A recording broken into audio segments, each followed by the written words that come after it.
പരിശുദ്ധ പരമദിവ്യകാരുണ്യത്തിന് ആരാധനയും സ്തുതിയും പുകഴ്ചയും ഉണ്ടായിരിക്കട്ടെ.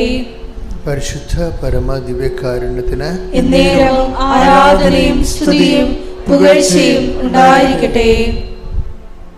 എൻ്റെ പ്രിയപ്പെട്ടവരെ, വേണ്ട സമയത്ത്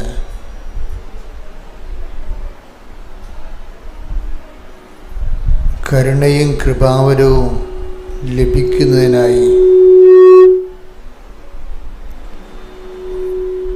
നമുക്ക് കൃപയുടെ സിംഹാസനത്തെ സമീപിക്കാം. ഉടമ്പടി ജീവിതവുമായി ബന്ധപ്പെട്ട പ്രധാനപ്പെട്ട ഒരു വെളിപാട് വചനമാണിത്.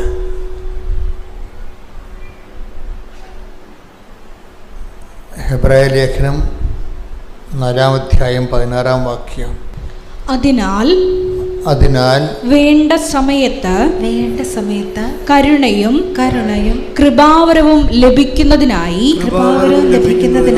നമുക്ക് പ്രത്യാശയോടെ കൃപാവരത്തിന്റെ സിംഹാസനത്തെ സമീപിക്കാം. ഇതൊരു സാധ്യതയാണ്. ഈ സാധ്യത ആദ്യം പരീക്ഷിച്ചത് പരിശുദ്ധ അമ്മയാണ്. എന്താണ് സാധ്യത? വേണ്ട സമയത്ത് വേണ്ട സമയത്ത് കരുണയും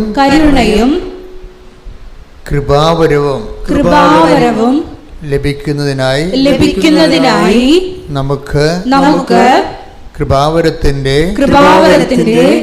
സിംഹാസനത്തെ സമീപിക്കാം.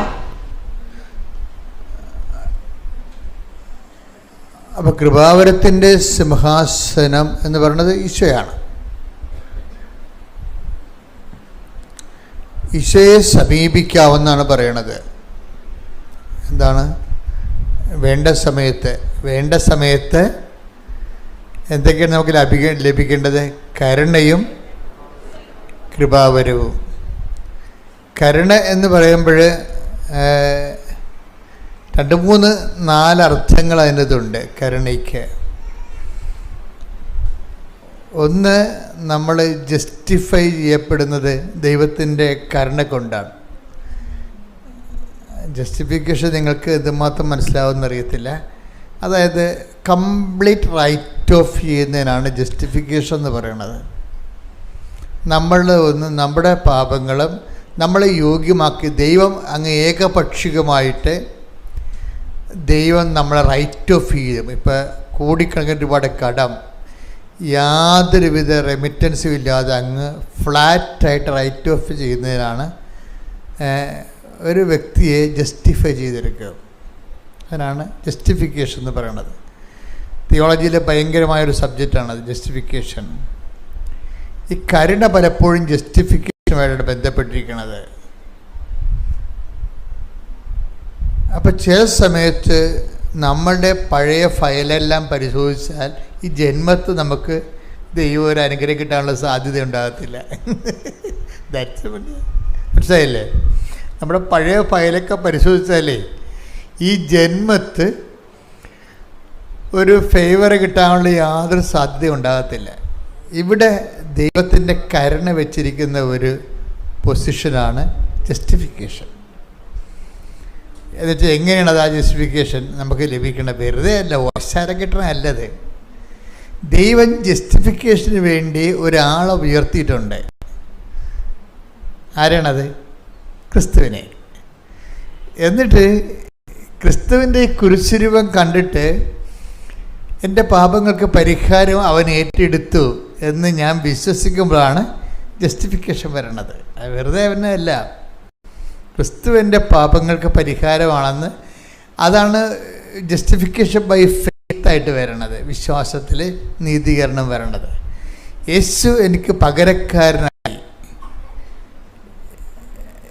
എനിക്ക് കിട്ടേണ്ട ശിക്ഷ അവൻ ശരീരത്തിൽ ഏറ്റെടുത്തു. അതാണ് take the bed of God.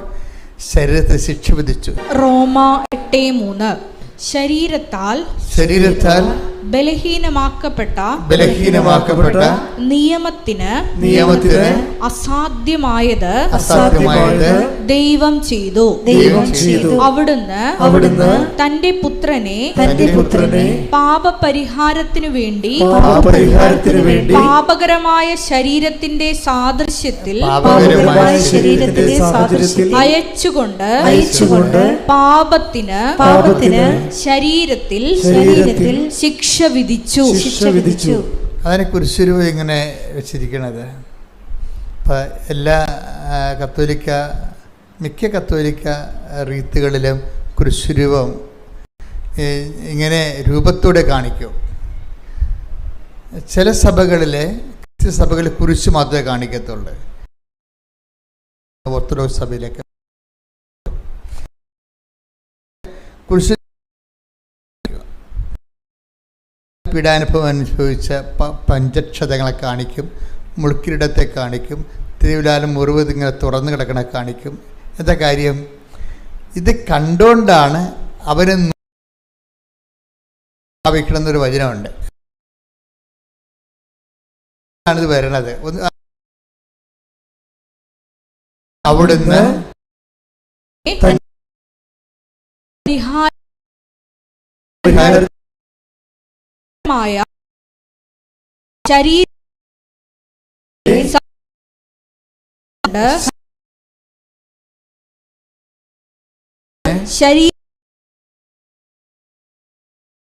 വിധിച്ചു. അവൻ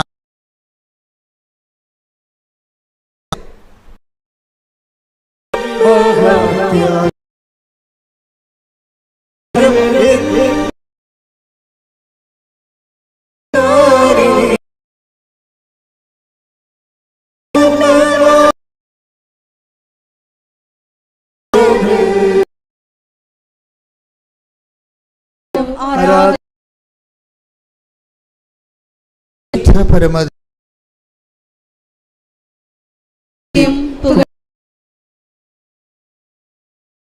അവര്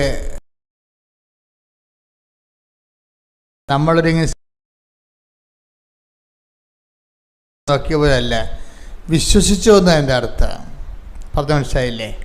അവൻ എനിക്ക് ഞാൻ വാങ്ങിക്കാനുള്ള ശിക്ഷ അവൻ്റെ ശരീരത്തിൽ ഏറ്റെടുത്തു.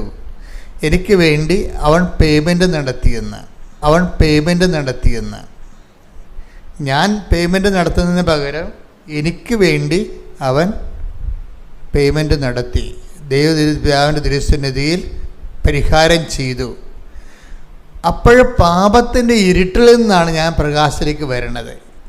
പണ്ട് മുതലേ മനുഷ്യൻ്റെ ഏറ്റവും വലിയ പ്രശ്നമാണ് ഇരുട്ട്. 5000 കൊല്ലം മുമ്പാണ് ഇന്ത്യയിൽ ഇരുട്ടിനെ മാറ്റാൻ വേണ്ടി പ്രാർത്ഥിച്ചത്.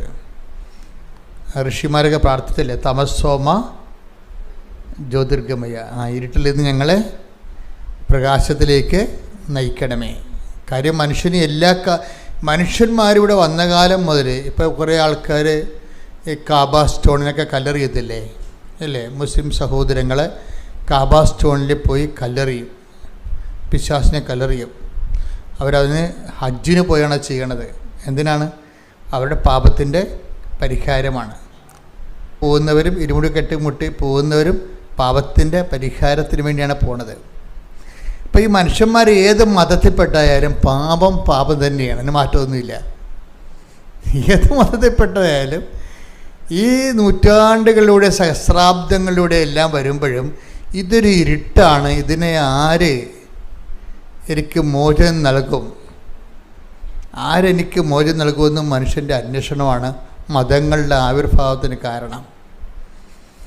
ആര് എൻ്റെ ഇരുട്ടിൽ നിന്ന്, ഈ പാപത്തിൻ്റെ ഇരുട്ടിൽ നിന്ന് എനിക്ക് രക്ഷ നൽകും എന്നുള്ളത് എൻ്റെ അന്വേഷണത്തിൻ്റെ ഭാഗമായിട്ടാണ്. അതുകൊണ്ടാണ് ഈ ഹെബ്രായർ 1:1 പറയണില്ലേ, വായിച്ചോ, ഹെബ്രായർ 1:1. പൂർവകാലങ്ങളിൽ പറഞ്ഞ പൂർവ്വകാലങ്ങളിൽ പ്രവാചകന്മാർ വഴി വിവിധ ഘട്ടങ്ങളിലും വിവിധ രീതികളിലും ദൈവം നമ്മുടെ പിതാക്കന്മാരോട് സംസാരിച്ചിട്ടുണ്ട്. എന്നാൽ ഈ അവസാന നാളുകളിൽ തന്റെ പുത്രൻ വഴി അവിടുന്ന് നമ്മോട് സംസാരിച്ചിരിക്കുന്നു. അപ്പൊ ആര് എനിക്ക് മോചനം നൽകും? ഈ ഇരുട്ടിൽ നിന്ന്, പാപത്തിൻ്റെ ഈ ഇരുട്ടിൽ നിന്ന് ആര് മോചനം നൽകും എന്ന് മനുഷ്യരാശി ഉണ്ടായ കാലം മുതലുള്ള ഒരു ഭാരപ്പെടുത്തലാണ്. ഈ ഭാരത്തിന് ആര് രക്ഷിക്കും? അതുകൊണ്ടാണ് ഹെബ്രായർ 1:1 പറയണത് എന്താണ്? പൂർവ്വകാലങ്ങളിൽ പ്രവാചകന്മാർ മുഖേന ദൈവം നമ്മുടെ പിതാക്കന്മാരോട് പല ഘട്ടങ്ങളിലും പല വ്യക്തികളിലൂടെ സംസാരിച്ചിട്ടുണ്ട്. എന്തിനാണ്? ഈ പാപത്തിന് പരിഹാരം ചെയ്യുന്ന പോംവഴികൾ ആരാഞ്ഞിട്ടുണ്ട്. എന്നാൽ പിന്നെന്താ പറഞ്ഞ വായിച്ച്? എന്നാൽ ഈ അവസാന നാളുകളിൽ തന്റെ പുത്രൻ വഴി അവിടുന്ന് നമ്മോട് സംസാരിച്ചിരിക്കുന്നു. എപ്പോഴും നമ്മൾ ക്രിസ്തുവിലേക്ക് വരുമ്പോൾ ഈ ഫുള്ളായിട്ടുള്ള റിസൾട്ട് കിട്ടണമെങ്കിലേ, ഇപ്പം ചില ബാറ്ററി ഇല്ലേ, അത് ചില ടോർച്ചൊക്കെ പണ്ടുണ്ടായിരുന്നു, ഇപ്പം ഒന്നുമില്ല. എവറഡിയുടെ ഒരു ടോർച്ചൊക്കെ ഇല്ലായിരുന്നു പണ്ട്. അപ്പോൾ അവർ എവറഡിയുടെ ടോർച്ച് ഇതിൻ്റെ പരസ്യം എന്താണ്? Four best result use Eveready battery. അവിടെ ഞാൻ ഇപ്പോൾ ഓർക്കുന്നുണ്ട്, ഞാൻ കുഞ്ഞുനാളിൽ കേട്ട പരസ്യമാണ്. അത് ഈ ടോർച്ചിന് റിസൾട്ട് വരണമെന്നുണ്ടെങ്കിൽ നിങ്ങൾ തോഷിബ എന്നൊക്കെ തോഷിബയൊക്കെയാണ് ഉണ്ടായിരുന്നത്. തോഷിബ ബാറ്ററി ഉപയോഗിച്ചാൽ പറ്റത്തില്ല, ഇതിന് എവറിയുടെ ബാറ്ററി തന്നെ ഉപയോഗിക്കണമെന്ന് പറഞ്ഞിരിക്കണം. ഈ ക്രിസ്തുവിൻ്റെ ബെസ്റ്റ് റിസൾട്ട് നിങ്ങളീ പറഞ്ഞ ILTS വസ്തു വിൽപ്പനയൊന്നുമല്ല, അതൊക്കെ ക്രിസ്തു ഇല്ലെങ്കിൽ നമുക്ക് കിട്ടുന്നതാണ്. അതിൻ്റെ കൂടെ നൽകുന്ന, എപ്പോഴും ഞാൻ പറയും, അതിൻ്റെ കൂടെ നൽകുന്ന ഉൽപ്പന്നങ്ങളാണ്. ക്രിസ്തുവിൻ്റെ ബെസ്റ്റ് റിസൾട്ട് കിട്ടണമെങ്കിൽ എന്ത് കിട്ടണമെന്നറിയാമോ? പാപത്തിന് പരിഹാരമായിട്ട് അവൻ ചെയ്തു എന്ന് നമ്മൾ വിശ്വസിക്കണം. എനിക്ക് കിട്ടേണ്ട ശിക്ഷ അവൻ വാങ്ങിച്ചു, എനിക്ക് പകരക്കാരനായി അവനത് റീഫണ്ട് ചെയ്തിരിക്കുന്നു. എനിക്ക് വേണ്ടി പരപിതാവിൻ്റെ തിരുസന്നിധിയിൽ അവൻ പരിഹാരം ചെയ്തു. അപ്പം ഞാൻ സ്വതന്ത്രനായി. അതാണ് ക്രിസ്തു പുത്രൻ നിങ്ങളെ സ്വതന്ത്രരാക്കിയാൽ നിങ്ങൾ യഥാർത്ഥ take the bread of God. ശ്രുതിക്കട്ടെ ഹല്ലേലൂയ. യോഹന്നാൻ 8:36. അതുകൊണ്ട് പുത്രൻ നിങ്ങളെ സ്വതന്ത്രരാക്കിയാൽ നിങ്ങൾ യഥാർത്ഥത്തിൽ സ്വതന്ത്രരാകും. അപ്പൊ ഒന്നിനു പറഞ്ഞേ, പുത്രൻ നിങ്ങളെ സ്വതന്ത്രരാക്കിയാൽ നിങ്ങൾ യഥാർത്ഥത്തിൽ സ്വതന്ത്രരാകും. ഈ സ്വാതന്ത്ര്യത്തെ തന്നെ ഈ ബൈബിളിൻ്റെ ഒരു പ്രശ്നം എന്ന് പറയണത്, ബൈബിള് സത്യവേദ പുസ്തകമാണ്. അതുകൊണ്ട് സത്യമേ ഈ സംഭവം പറയത്തുള്ളൂ. സ്വാതന്ത്ര്യം എന്ന് പറഞ്ഞാൽ പറയും ആൾക്കാർ, ബൈബിൾ പറയും ഡ്യൂപ്ലിക്കേറ്റ് ഉണ്ടാകും കേട്ടാന്ന് പറയും. സ്വാതന്ത്ര്യത്തിനും ഇപ്പം മൗണ്ട് ബാറ്റൻ പ്രഭു 1947 ആഗസ്റ്റ് 15 രാത്രി നമുക്ക് എഴുതി തന്നിട്ടുള്ള ഒരു സ്വാതന്ത്ര്യമുണ്ട്. അതെന്താണ്? രാഷ്ട്രീയ സ്വാതന്ത്ര്യം നമ്മൾ പറയും, പക്ഷേ ബൈബിൾ പറയും അത് ഡ്യൂപ്ലിക്കേറ്റാണ്. എന്താ കാര്യം? ആ സ്വാതന്ത്ര്യം സംരക്ഷിക്കാൻ വേണ്ടി നമ്മൾക്ക് എത്രയാണ് 8 ലക്ഷം പട്ടാളക്കാരെ വെച്ചിരിക്കുകയാണ്. അതുങ്ങൾ അതിർത്തിയിൽ റാഫേലും അതുപോലെ തന്നെ എന്തെല്ലാം യുദ്ധവിമാനങ്ങളും 6 വിമാനവാഹിനി കപ്പൽ കടലിൽ നമ്മുടെ 120 യുദ്ധവിമാനങ്ങളെയും പേറിക്കൊണ്ട് കടലിൽ കിടക്കുകയാണ്. എന്തിനാണ്? ഈ മൗണ്ട് ബാറ്റൻ എഴുതി തന്നിരിക്കുന്ന സ്വാതന്ത്ര്യം സംരക്ഷിക്കാൻ. അതാണ് വിഷയം. അപ്പോൾ ബൈബിൾ പറയും അതൊക്കെ ഡ്യൂപ്ലിക്കേറ്റ് സ്വാതന്ത്ര്യങ്ങളാണ്. മനസ്സിലായ? അപ്പോൾ അത് കണ്ണ് വെട്ടിക്കഴിഞ്ഞാൽ അവർ വന്ന് നമ്മുടെ ജീവനും ഞൊട്ടിക്കൊണ്ട് പോകും. അപ്പോൾ അതിനൊക്കെ ഇതുപോലുള്ള ഭയങ്കര വിജിലൻസ് വേണ്ടി വരും എന്ന് പറയും. അതുകൊണ്ടാണ് ബൈബിൾ പറയണത് യഥാർത്ഥ സ്വാതന്ത്ര്യമുണ്ട്, പിന്നെ യഥാർത്ഥമല്ലാത്ത ടെമ്പററായിട്ടുള്ള സ്വാതന്ത്ര്യങ്ങളുമുണ്ട്. ടെമ്പററായിട്ടുള്ള ഭൗതിക സ്വാതന്ത്ര്യങ്ങൾക്ക് ഒരു സ്വാതന്ത്ര്യം കിട്ടുമ്പോൾ അതിൻ്റെ ഒരു 10 അടിമത്വം വേറെ കൊണ്ടുവരും. അതിൻ്റെ കൂടെ ഒരു സ്വാതന്ത്ര്യം നമ്മൾ നേടണമെങ്കിൽ അതിൻ്റെ കൂടെ തന്നെ 10 അടിമത്വം അതിൻ്റേതായിട്ടുള്ള ഈ കട്ടും മട്ടും എന്ന് പറഞ്ഞ പോലെ കുറേ സംഭവം നമ്മൾ അനുഭവിക്കേണ്ടി വരും. ഞാനൊക്കെ പഠിക്കണ കാലത്ത് ഇപ്പം ഇങ്ങനെ ഈ മേശ ഡെസ്കായിട്ട് നോക്കി കഴിഞ്ഞാൽ ഉണ്ടല്ലോ, പേന ഉപയോഗിക്കാൻ തുടങ്ങിയത് 5ാം ക്ലാസ്സിനെ വെച്ചാൽ 5 ക്ലാസ്സിൽ പേന ഉപയോഗിക്കാൻ തുടങ്ങിയത്. അപ്പോൾ പേന ഉപയോഗിക്കാൻ തുടങ്ങുമ്പോൾ ഈ അന്ന് ഡെസ്ക് നോക്കിയാൽ മനസ്സിലാകും, നിറച്ച് മഷിയായിരിക്കും. എന്താ കാര്യം? ഈ പില്ലറിൻ്റെ പേന കൊണ്ട് നിറപ്പിച്ചിട്ട് ഇത് കണക്ക് എഴുതിക്കൊണ്ടിരിക്കുന്ന സമയത്ത് തെളിയ സംഭവം. പിന്നെ എന്ത് ചെയ്യും? ഉടനെ കുടയാണ് ഇവിടെ കൊടുക്കുന്നത്, താഴെയും കുടയും ഡെസ്കേലും കുടയും. ഇപ്പം ഡെസ്കെല്ലാം വൃത്തിയാണ്. എന്താ കാര്യം? ആ നിബ്ബ് പേനയുടെ കാലം കഴിഞ്ഞു. അന്ന് അതേ ഉണ്ടായിരുന്നുള്ളൂ, അത് നമ്മൾ യൂസ് ചെയ്തു. പിന്നീടാണ് ബാൾ പെൻ വന്നത്. ഇപ്പം പുടച്ചൊന്നുമില്ല. അപ്പോൾ ഇങ്ങനെ ഓരോരോ കാലത്ത് ഓരോരോ സംഭവങ്ങൾ വരും. അപ്പം സ്യൂട്ടബിൾ ആയതുകൊണ്ട് നമ്മൾ അപ്പം ഉപയോഗിക്കുന്നു. മനുഷ്യരാശി വീണ്ടും നന്മയ്ക്ക് പുതിയതിന് വേണ്ടിയും കുറച്ചുകൂടി ഫലപ്രദമായതിനു വേണ്ടി മുന്നോട്ട് പോയിക്കൊണ്ടിരിക്കുന്നു. ഇങ്ങനെ ഒരു കൊണ്ടുപോക്കിലെ സ്വാഭാവികമായിട്ട് വെച്ച് മാറൽ ഇങ്ങനെ കാലത്തിലൂടെ ഇങ്ങനെ വെച്ച് മാറൽ നടന്നുകൊണ്ടിരിക്കും. വെച്ച് മാറാൻ പറ്റാത്ത ഒരു സംഭവം എന്താണ്? ക്രിസ്തു മാത്രമാണ്. കൈയടിച്ച് ശ്രുതിക്കട്ടെ.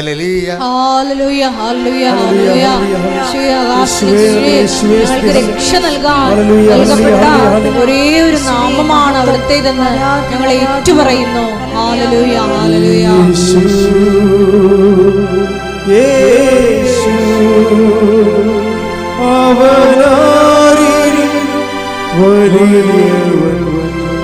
ഒരുമിച്ച് പാടുക.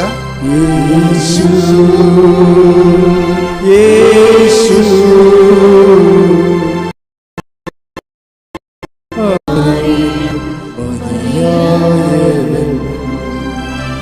യേശു യേശു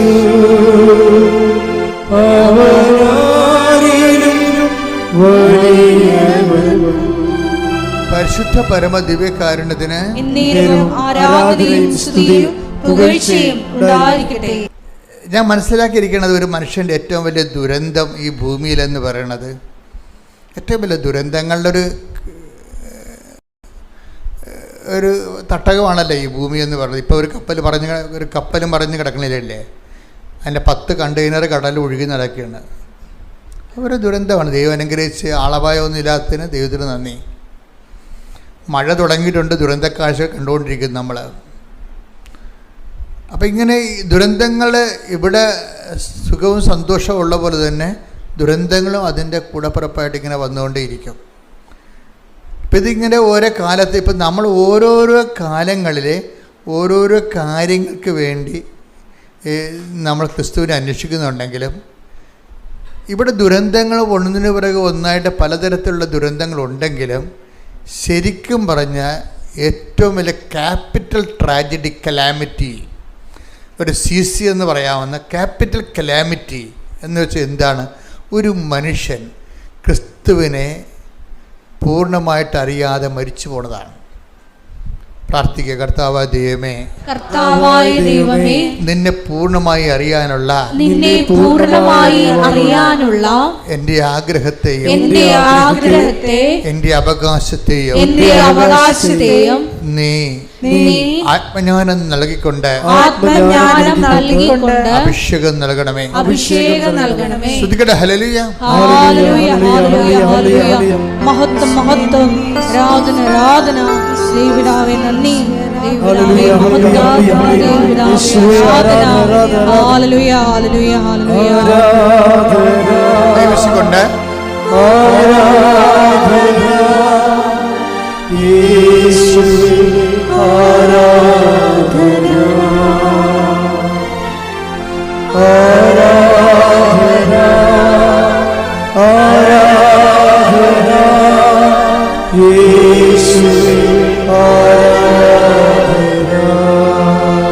പരിശുദ്ധ പരമദിവ്യകാരുണ്യത്തിന് ആരാധനയും സ്തുതിയും പുകഴ്ചയും ഉണ്ടായിരിക്കട്ടെ.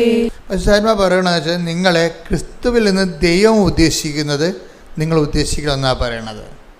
മനസ്സിലായ? ക്രിസ്തുവിൽ നിന്ന് ക്രിസ്തുവിനെ കൊണ്ട് ദൈവം ഉദ്ദേശിക്കുന്നത് നിങ്ങൾ ഉദ്ദേശിക്കണമെന്നാണ്. എന്താ കാര്യം? ഒരു മനുഷ്യൻ്റെ ആത്മരക്ഷയും അതിൻ്റെ വളർച്ചയും. ഇതിനു വേണ്ടിയാണ് നിങ്ങൾ ക്രിസ്തുവിനെ ആസ്പദം വെക്കണമെങ്കിൽ നമ്മൾ ഇന്ന് പറയുന്ന പല കാര്യങ്ങളും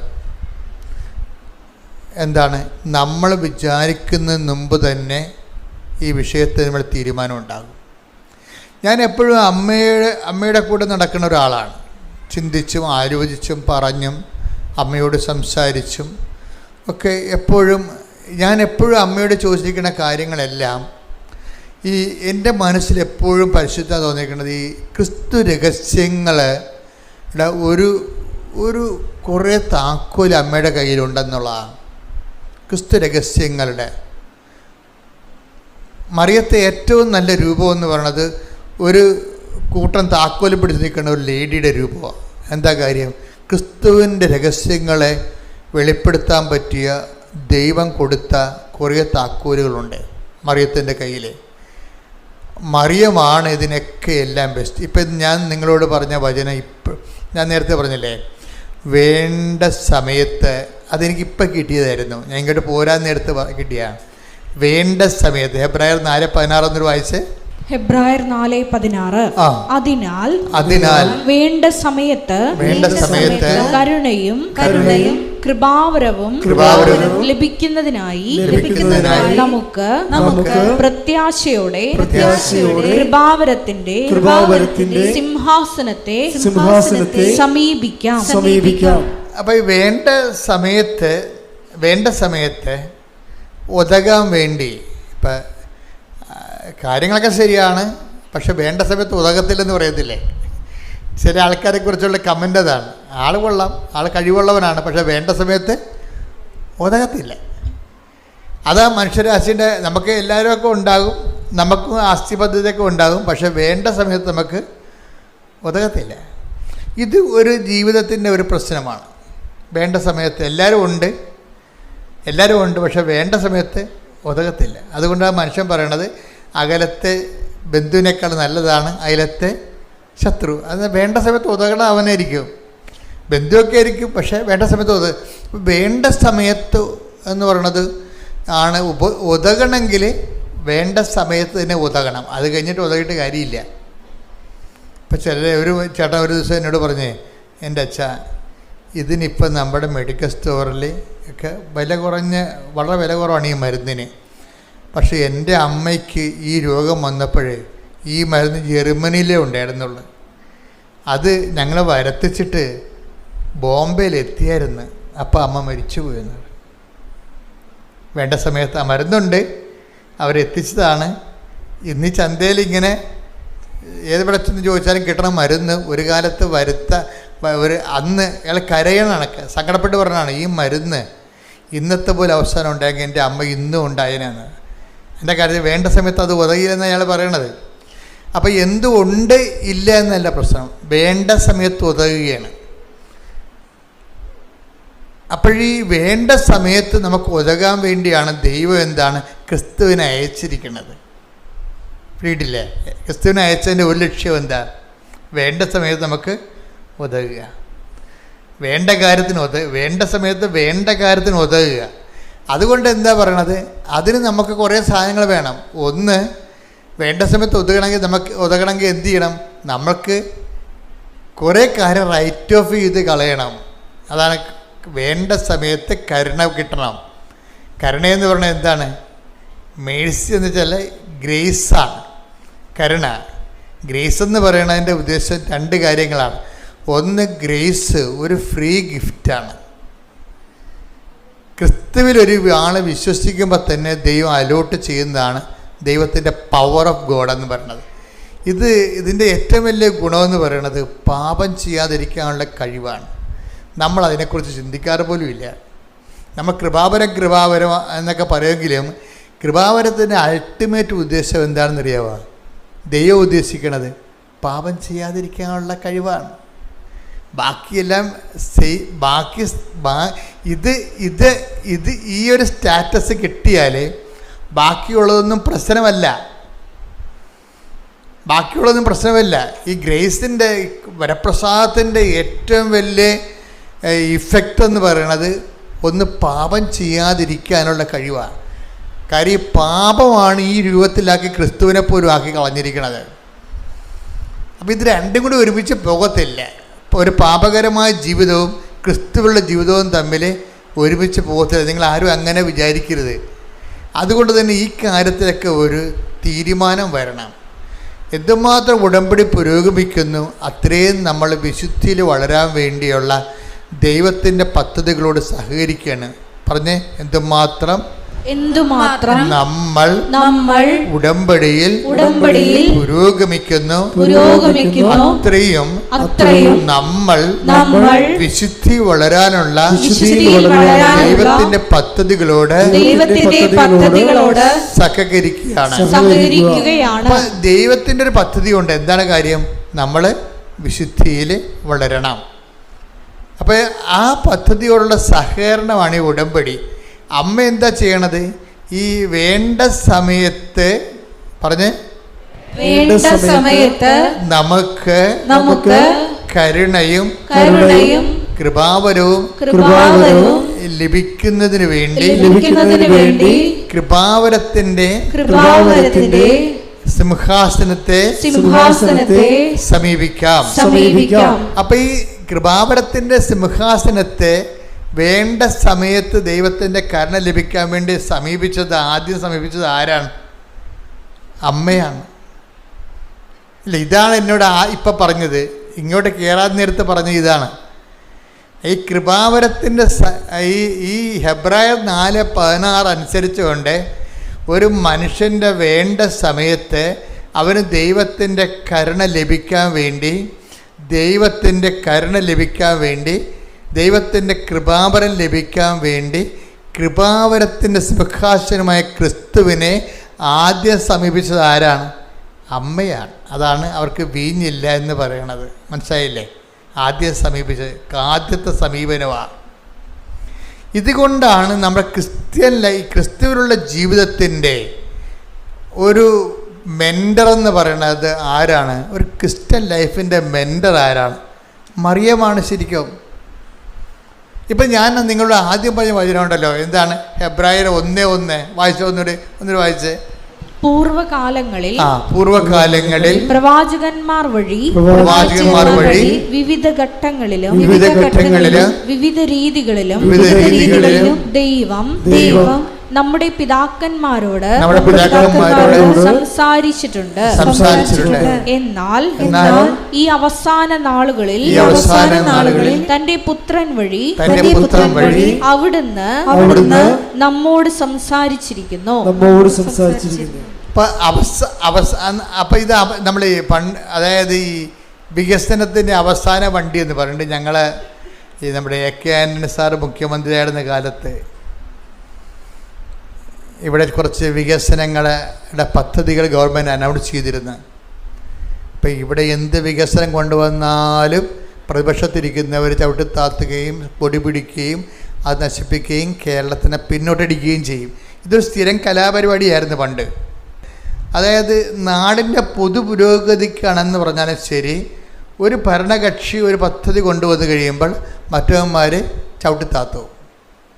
അങ്ങനെ ചവിട്ടിത്താത്തി അവസാനം ആൻ്റണി മുടിഞ്ഞ് ഇനി നടക്കത്തില്ലെന്ന് കണ്ട, ഇനി ഒന്നും ചെയ്തിട്ട് കാര്യം, ഇനി സമയം കിട്ടുന്നപ്പോൾ പുള്ളിക്കാരൻ പറഞ്ഞതാണ് ഇത് വികസനത്തിൻ്റെ അവസാനത്തെ വണ്ടിയാണെന്ന്. ഞാൻ മനോരമയുടെ മെയിൻ ഹെഡിങ് ആയിരുന്നു ഇത് വികസനത്തിൻ്റെ അവസാന വണ്ടി.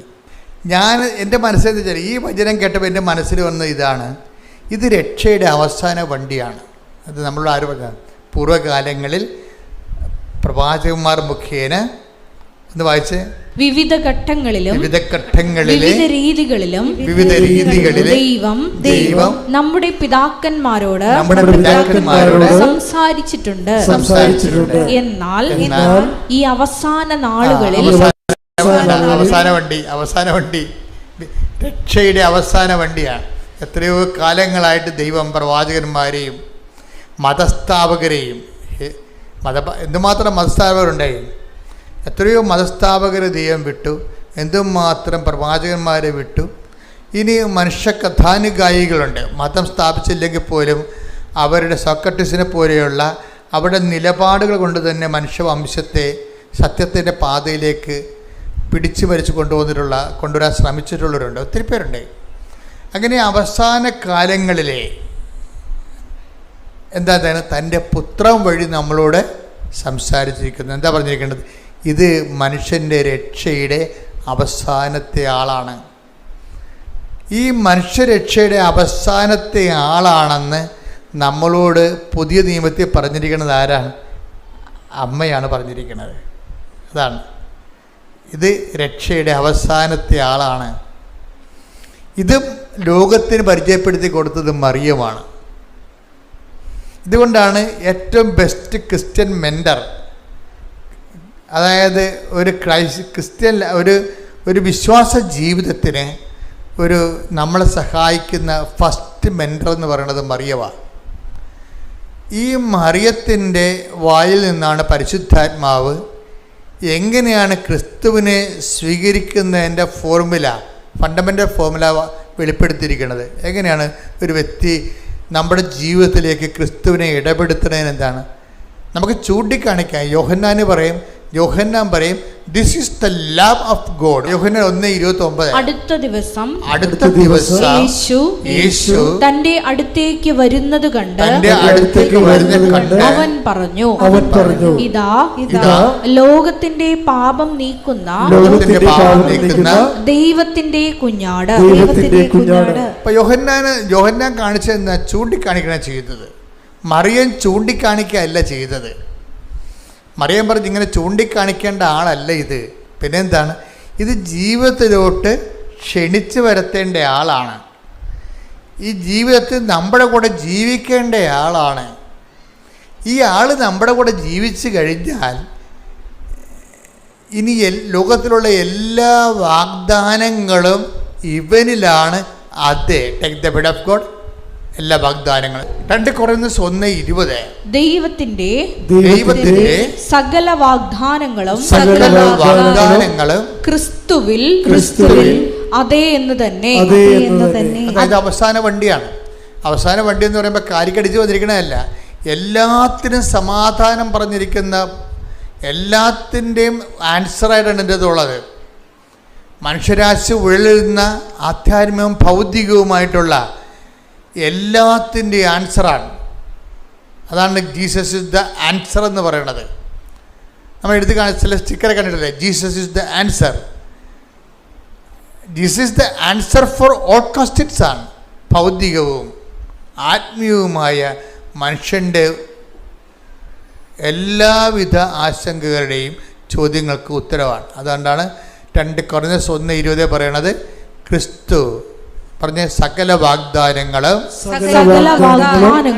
ക്രിസ്തുവിൽ അതേ തന്നെയാണ്. അപ്പൊ ഈ ലോകത്തിന് പറ്റിയതും വരാനിരിക്കുന്ന ലോകത്തിനുള്ള ദൈവം എന്നെല്ലാം നമുക്ക് നൽകിയിരിക്കുന്നത് വാഗ്ദാനത്തിലാണ്. ഇത് വാഗ്ദാനം മുഴുവനുമായിട്ടാണ് ക്രിസ്തുവിലെ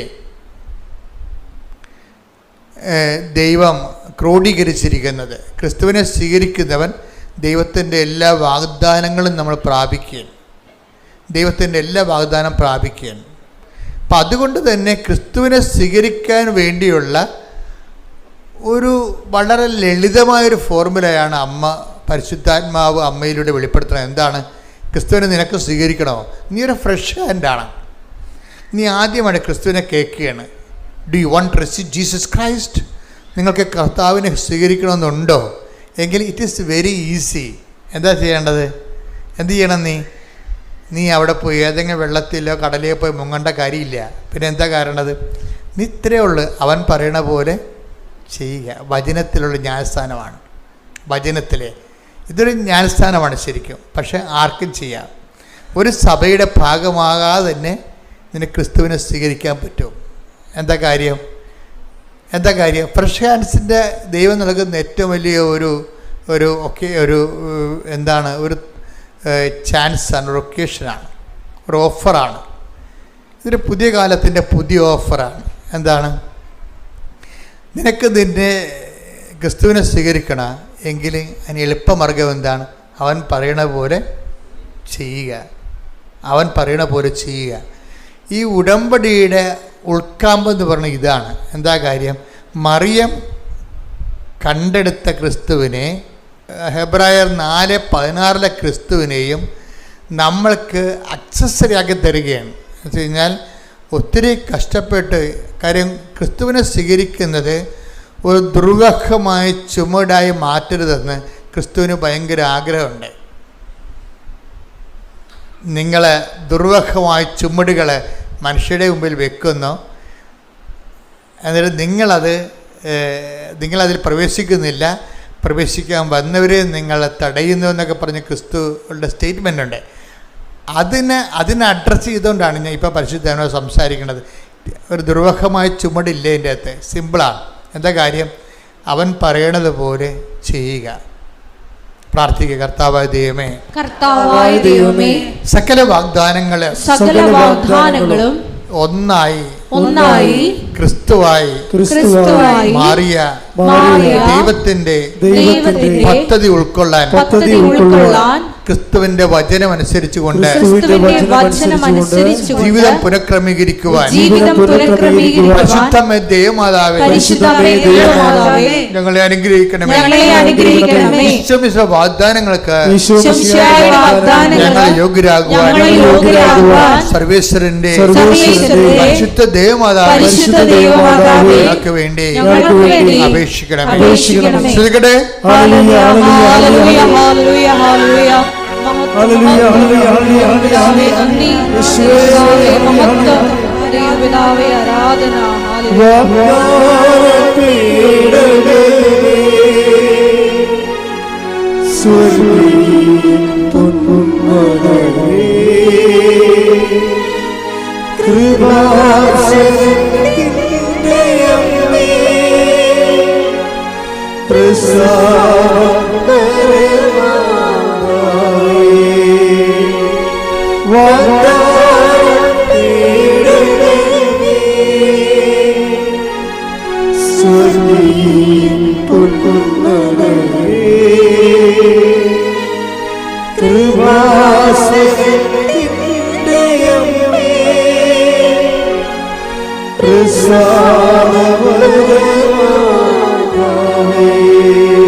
പരിശുദ്ധ പരമദിവ്യകാരുണ്യത്തിന് ആരാധനയും സ്തുതിയും പുകഴ്ചയും ഉണ്ടായിരിക്കട്ടെ. പരിശുദ്ധ പരമദിവ്യകാരുണ്യത്തിന് ആരാധനയും സ്തുതിയും പുകഴ്ചയും ഉണ്ടായിരിക്കട്ടെ. പരിശുദ്ധ പരമദിവ്യകാരുണ്യത്തിന് ആരാധനയും സ്തുതിയും പുകഴ്ചയും ഉണ്ടായിരിക്കട്ടെ.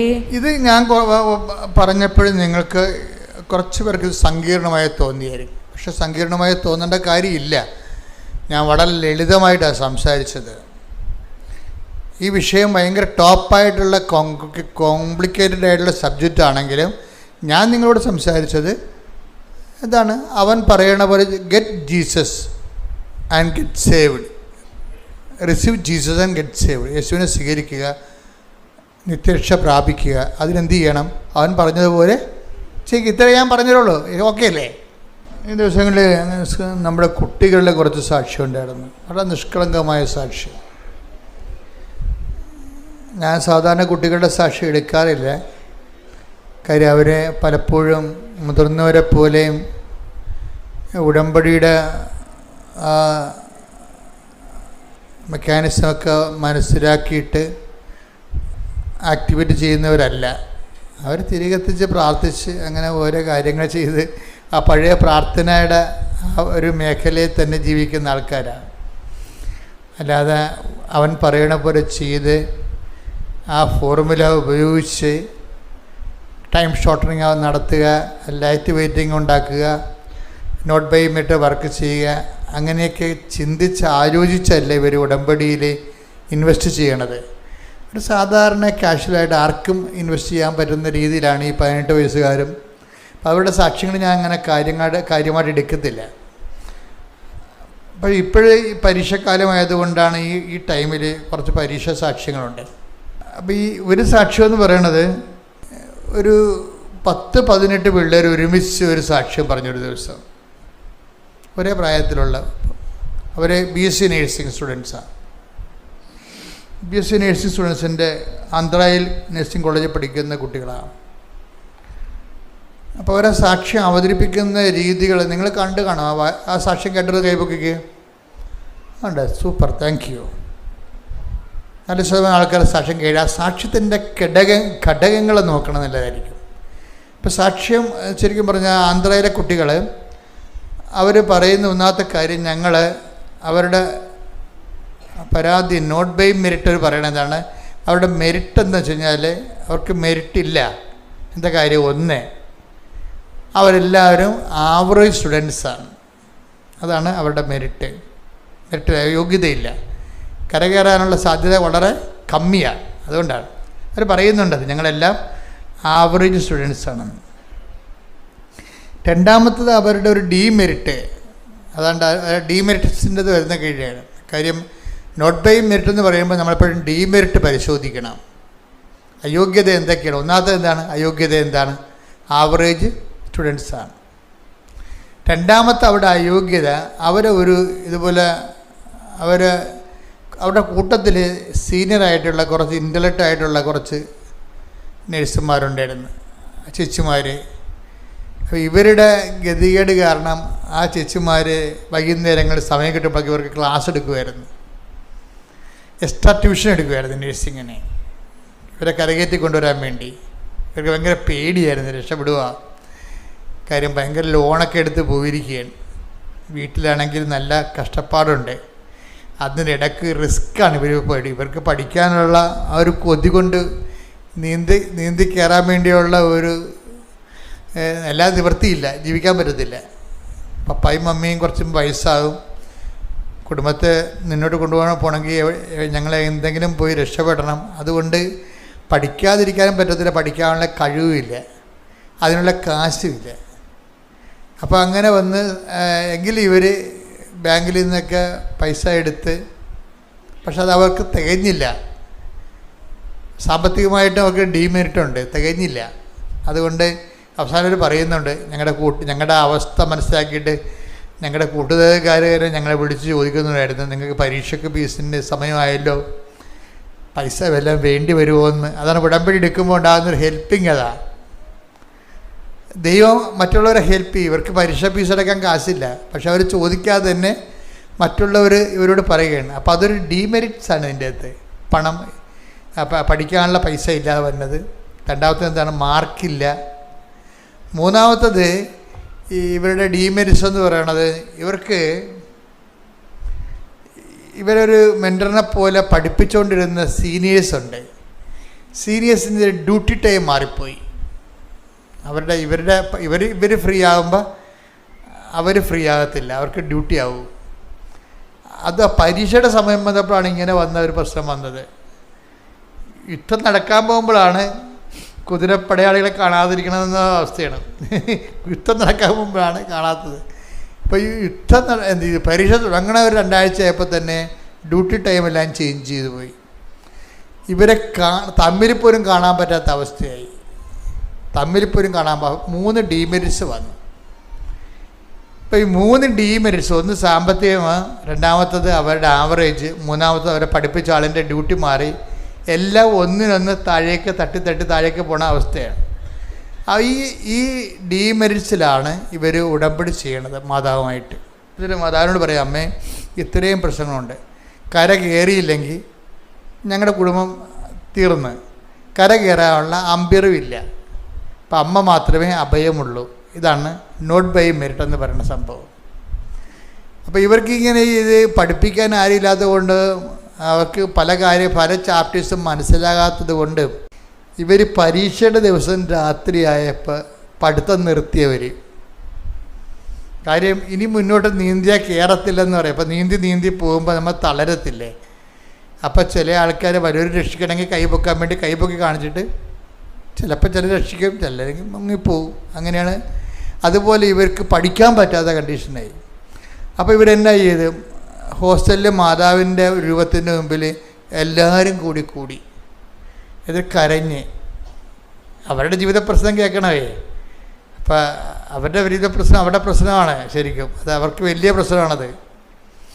അമ്മ പറഞ്ഞു, അമ്മ അല്ലാതെ വേറെ ഒരു മാർഗ്ഗമില്ല, ഞങ്ങൾ ഇങ്ങനെ സിങ്കായിക്കൊണ്ടിരിക്കുകയാണ്, ഈ പരീക്ഷ അമ്മ എഴുതണം, ഞങ്ങൾ അമ്മ തോറ്റ പോലെ ഞങ്ങൾ കണക്കാക്കുമെന്ന്. പ്രാർത്ഥനയൊക്കെ ഭയങ്കര രസമാണ്, ഇവരുടെയൊക്കെ പ്രാർത്ഥന രസമാണ് കേൾക്കാൻ.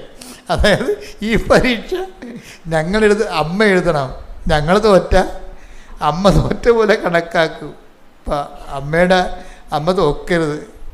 അപ്പം പട്ടാങ്ങിയാണ് ശരിക്കും പറഞ്ഞാൽ, അവസാനം പട്ടാങ്ങിയാണ്. ആ പ്രായക്കാരുടെ ഒരു പ്രാർത്ഥനയല്ലേ, നിവർത്തിയില്ല വരുമ്പോൾ എല്ലാവരും ഇങ്ങനെ പ്രാർത്ഥിച്ചു പോകും. പക്ഷെ അതിൻ്റെ അകത്ത് വരുന്ന ഒരു എളിമയുണ്ട്, ഒരു വിനയമുണ്ട്. ദൈവതിരുസന്നിധിയിൽ കൊണ്ടുവന്ന് വാള് വെച്ച് കീഴടങ്ങുകയാണ്. എന്താണ്? ഞങ്ങൾ തോറ്റാൽ അമ്മ തോറ്റപ്പോയാവും, ഞങ്ങൾക്ക് വേറെ അമ്മയല്ലാതെ വേറെ ഇത് എപ്പോഴും നമ്മൾ ശ്രദ്ധിക്കേണ്ട വിഷയമാണ്. നമ്മുടെ അതുകൊണ്ടാണ് ഈ യോഹന്നാൻ 5:7 ഒരാളില്ലേ, ആ തറവായ രോഗിയായിട്ട് കിടക്കുന്ന ഒരാളില്ലേ, അയാളോട് കർത്താവ് 38 വർഷമായിട്ട് അവിടെ കിടക്കുകയാണ് അയാളോട് കർത്താവ് ചോദിക്കണത് എന്താണെന്നറിയാം? അതിൻ്റെ അവലംബങ്ങളെക്കുറിച്ചാണ് ചോദിക്കണത്. നിനക്ക് ആരുണ്ടെന്നാണ് ചോദിക്കണത്. അങ്ങനെ നേരെ ചോദിക്കണില്ല, അതിന് പകരം എന്താ ചെയ്യണത്? സുഖം പ്രാപിക്കാൻ നിനക്ക് ആഗ്രഹമുണ്ടോ എന്നാണ് ചോദിക്കണത്. അപ്പോൾ അയാൾ പറയും, ആഗ്രഹം ഉണ്ടായിട്ട് എന്ത് പ്രയോജനം, ആഗ്രഹം കൊണ്ടൊന്നും വർക്ക് ചെയ്യത്തില്ല, ആളില്ലെന്ന് പറയും. അത് അയാളുള്ള കാര്യം ഒന്ന് വായിച്ചത് യോഹന്നാൻ 5:6. യോഹന്നാൻ 5:6.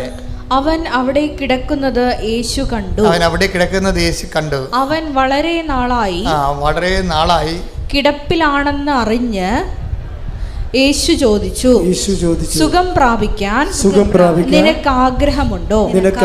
അവൻ പറഞ്ഞു, കർത്താവേ, വെള്ളമിളകുമ്പോൾ എന്നെ കുളത്തിലേക്ക് ഇറക്കാൻ ആരുമില്ല.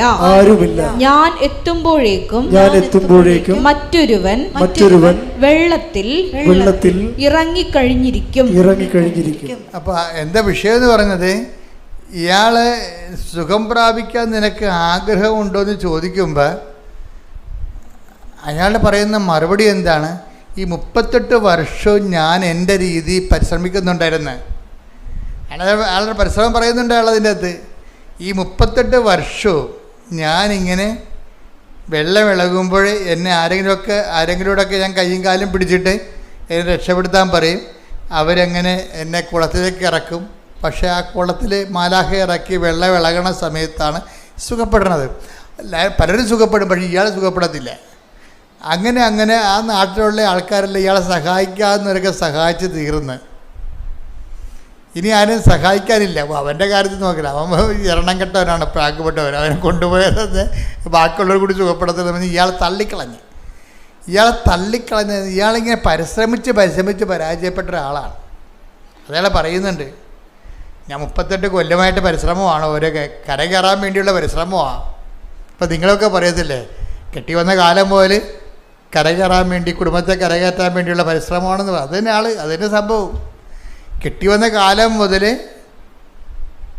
ഈ കുടുംബത്തിനെ കരകയറ്റാൻ വേണ്ടിയുള്ള പരിശ്രമമാണ്. പക്ഷേ എന്താ പ്രശ്നം? നമ്മൾ ആദ്യമൊക്കെ വിചാരിക്കും നമുക്ക് ആങ്ങളെയുണ്ട്, വീട്ടുകാരുണ്ട്, നാട്ടുകാരുണ്ട്, പാർട്ടിക്കാരുണ്ടൊക്കെ വിചാരിച്ചാലും ചിലക്ക് ഇവരൊക്കെ പിടിച്ചാൽ നമ്മളെ പൊങ്ങത്തില്ല. അതാണ്. അപ്പോൾ അവരൊക്കെ വന്ന് ശ്രമിച്ച് പോയി. പക്ഷേ ഇയാൾക്കൊരു ഗുണമുള്ളതെന്ന് വെച്ചാൽ ഇയാളുള്ള കാര്യം ഡിക്ലെയർ ചെയ്യും. ഡിക്ലറേഷൻ ഒരു പ്രധാനപ്പെട്ട കാര്യമാണ്. അതിങ്ങനെ നാക്ക് കൊണ്ട് പറയണതല്ല. ഡിക്ലറേഷൻ എന്ന് വെച്ച് കഴിഞ്ഞാൽ എന്താ പറയുന്നത്? ഡിക്ലറേഷൻ എന്ന് വെച്ച് കഴിഞ്ഞാൽ പ്രഖ്യാപിക്കണം. അതെന്ന് വെച്ച് കഴിഞ്ഞാൽ നമ്മളുടെ അവസ്ഥ നമ്മൾ പറയണം. ഈ അവസ്ഥ നമ്മൾ പറയുമ്പോഴും നമ്മൾ വേറെ രഹസ്യ അവലംബങ്ങളുണ്ടാകും നമുക്ക്.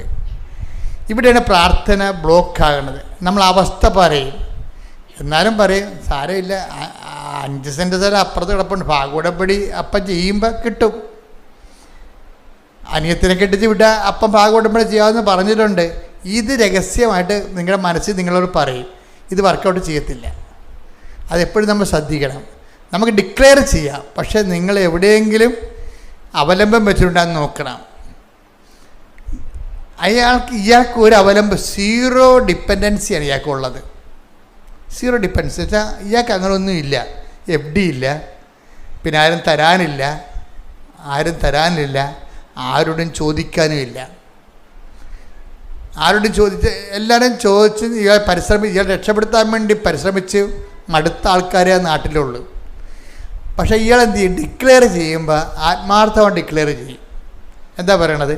വെള്ളം ഇളകുമ്പോൾ എൻ്റെ ഗതികേടാണ്, വല്ലാത്ത ഗതികേടാണ് എനിക്ക്. എന്താണ്? വെള്ളം ഇളകുമ്പോൾ എന്നെ വെള്ളത്തിലേക്ക് ഇറക്കാൻ എനിക്ക് ആരുമില്ല. ഈ ആരുമില്ല എന്നുള്ള സംഭവം എനിക്ക് തോന്നുന്നത് എന്തുമാത്രം നേരത്തെ അതൊരു അവയർനെസ്സാണത്. നമ്മൾ ആരും ഇല്ലെന്ന് പറഞ്ഞാലും നമ്മൾ പറയും എന്തെങ്കിലും ഉണ്ടാകുമെന്നുള്ള ചിന്തയാണ് നമുക്ക് മനസ്സിലുള്ളത്. പക്ഷെ കാലാന്തരത്തിലെ അനുഭവം കൊണ്ട് മാത്രമേ നമ്മൾ ഈ അവയർനെസ് ഉണ്ടാകത്തുള്ളൂ. എന്താണ്? സത്യം പറഞ്ഞാൽ മനുഷ്യന് ആരുമില്ല. ഞാൻ എപ്പോഴും നിങ്ങളോട് പറയണം, എല്ലാവരും ഉള്ളപ്പോഴും ആരുമില്ലെന്നുള്ള ബോധത്തിലേക്ക് നമ്മൾ വരണം. എന്നുവെച്ചാൽ ഒരു കടുത്തൊരു വിഷയം വന്നാൽ നിങ്ങളുടെ കൂടെ 2-ാം ദിവസം 2-ാം ദിവസമൊക്കെ വീട്ടിൽ ഉറക്കം നിൽക്കാൻ ആശുപത്രി നിൽക്കാൻ ആളുണ്ടാവും, 3-ാം ദിവസം ആളും ഉണ്ടാകത്തില്ല. നമ്മൾ ആദ്യത്തെ ഒരു സംഭവമാണ് ഈ പറയണത്. നിങ്ങൾക്ക് എന്തെങ്കിലും സംഭവിച്ചു കഴിഞ്ഞാൽ 1-ാം ദിവസവും 2-ാം ദിവസവും നിങ്ങളവർക്കും നിങ്ങളുടെ മക്കളുണ്ടാവുന്നു. മക്കളില്ല, മക്കളെ വെച്ചാൽ അവർ ആദ്യമൊക്കെ നിൽക്കും, പിന്നെ അവർ മനസ്സിൽ വിചാരിക്കും തള്ളയിടങ്ങും ചത്ത നമ്മൾ സമാധാനത്തിൽ ഇത് പഠിക്കാൻ വരുന്നെന്ന്. അങ്ങനെ തമാശയല്ല. ജീവിതത്തിൻ്റെ കറക്റ്റ് ഹൈഡ്രാ ഫേസ് നിങ്ങൾ കണ്ടിട്ടില്ല. ഇവരെല്ലാം രഹസ്യമായിട്ട് മനസ്സിൽ വിചാരിക്കും മക്കളാണ് സ്വന്തം.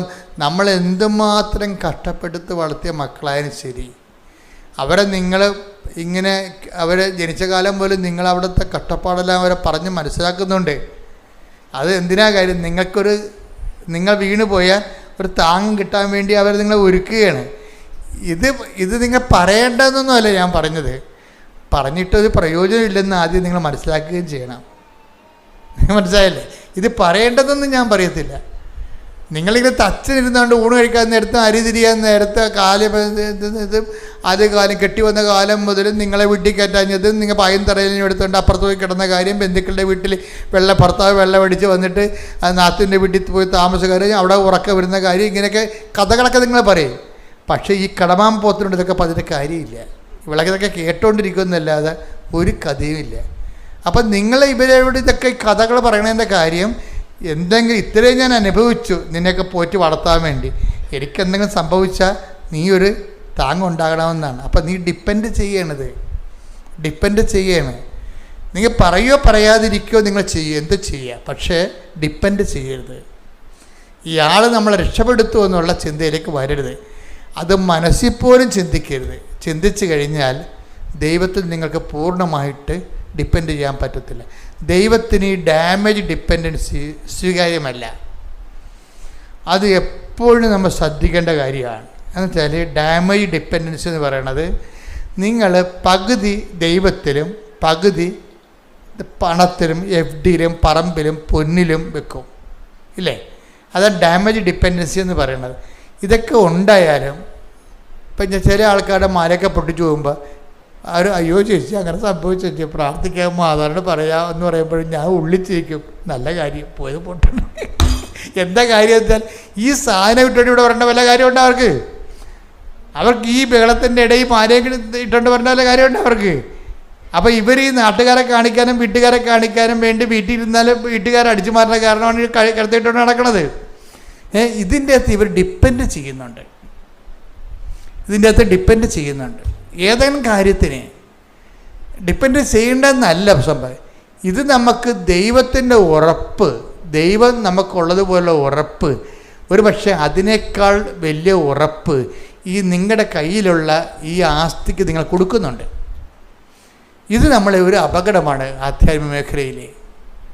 അതുകൊണ്ടാണ് ഈ സീറോ ഡിപ്പെൻഡൻസിയിലാണ് ഈ ഔസേപ്പിതാവിനും മാതാവിനും ദൈവം ട്രെയിൻ ചെയ്തിരിക്കുന്നത്. വീട്ടിൽ നിന്ന് വിളിച്ചുകൊണ്ട് പോകുന്നില്ലേ? അവരെ പ്രസവിക്കണ സമയമായപ്പോൾ വീട്ടിൽ നിന്ന് വിളിച്ചുകൊണ്ട് പോകുന്നില്ലേ? എന്ന് വെച്ച് കഴിഞ്ഞാൽ ഒരു പൂച്ചക്കുഞ്ഞിനെ പോലും ഇവർ ഡിപ്പെൻഡ് ചെയ്യരുത്. തൊഴുത്തില്ലെങ്കിൽ തൊഴുത്തിൽ ദൈവത്തിനെ മാത്രം ആശ്രയിക്കണം.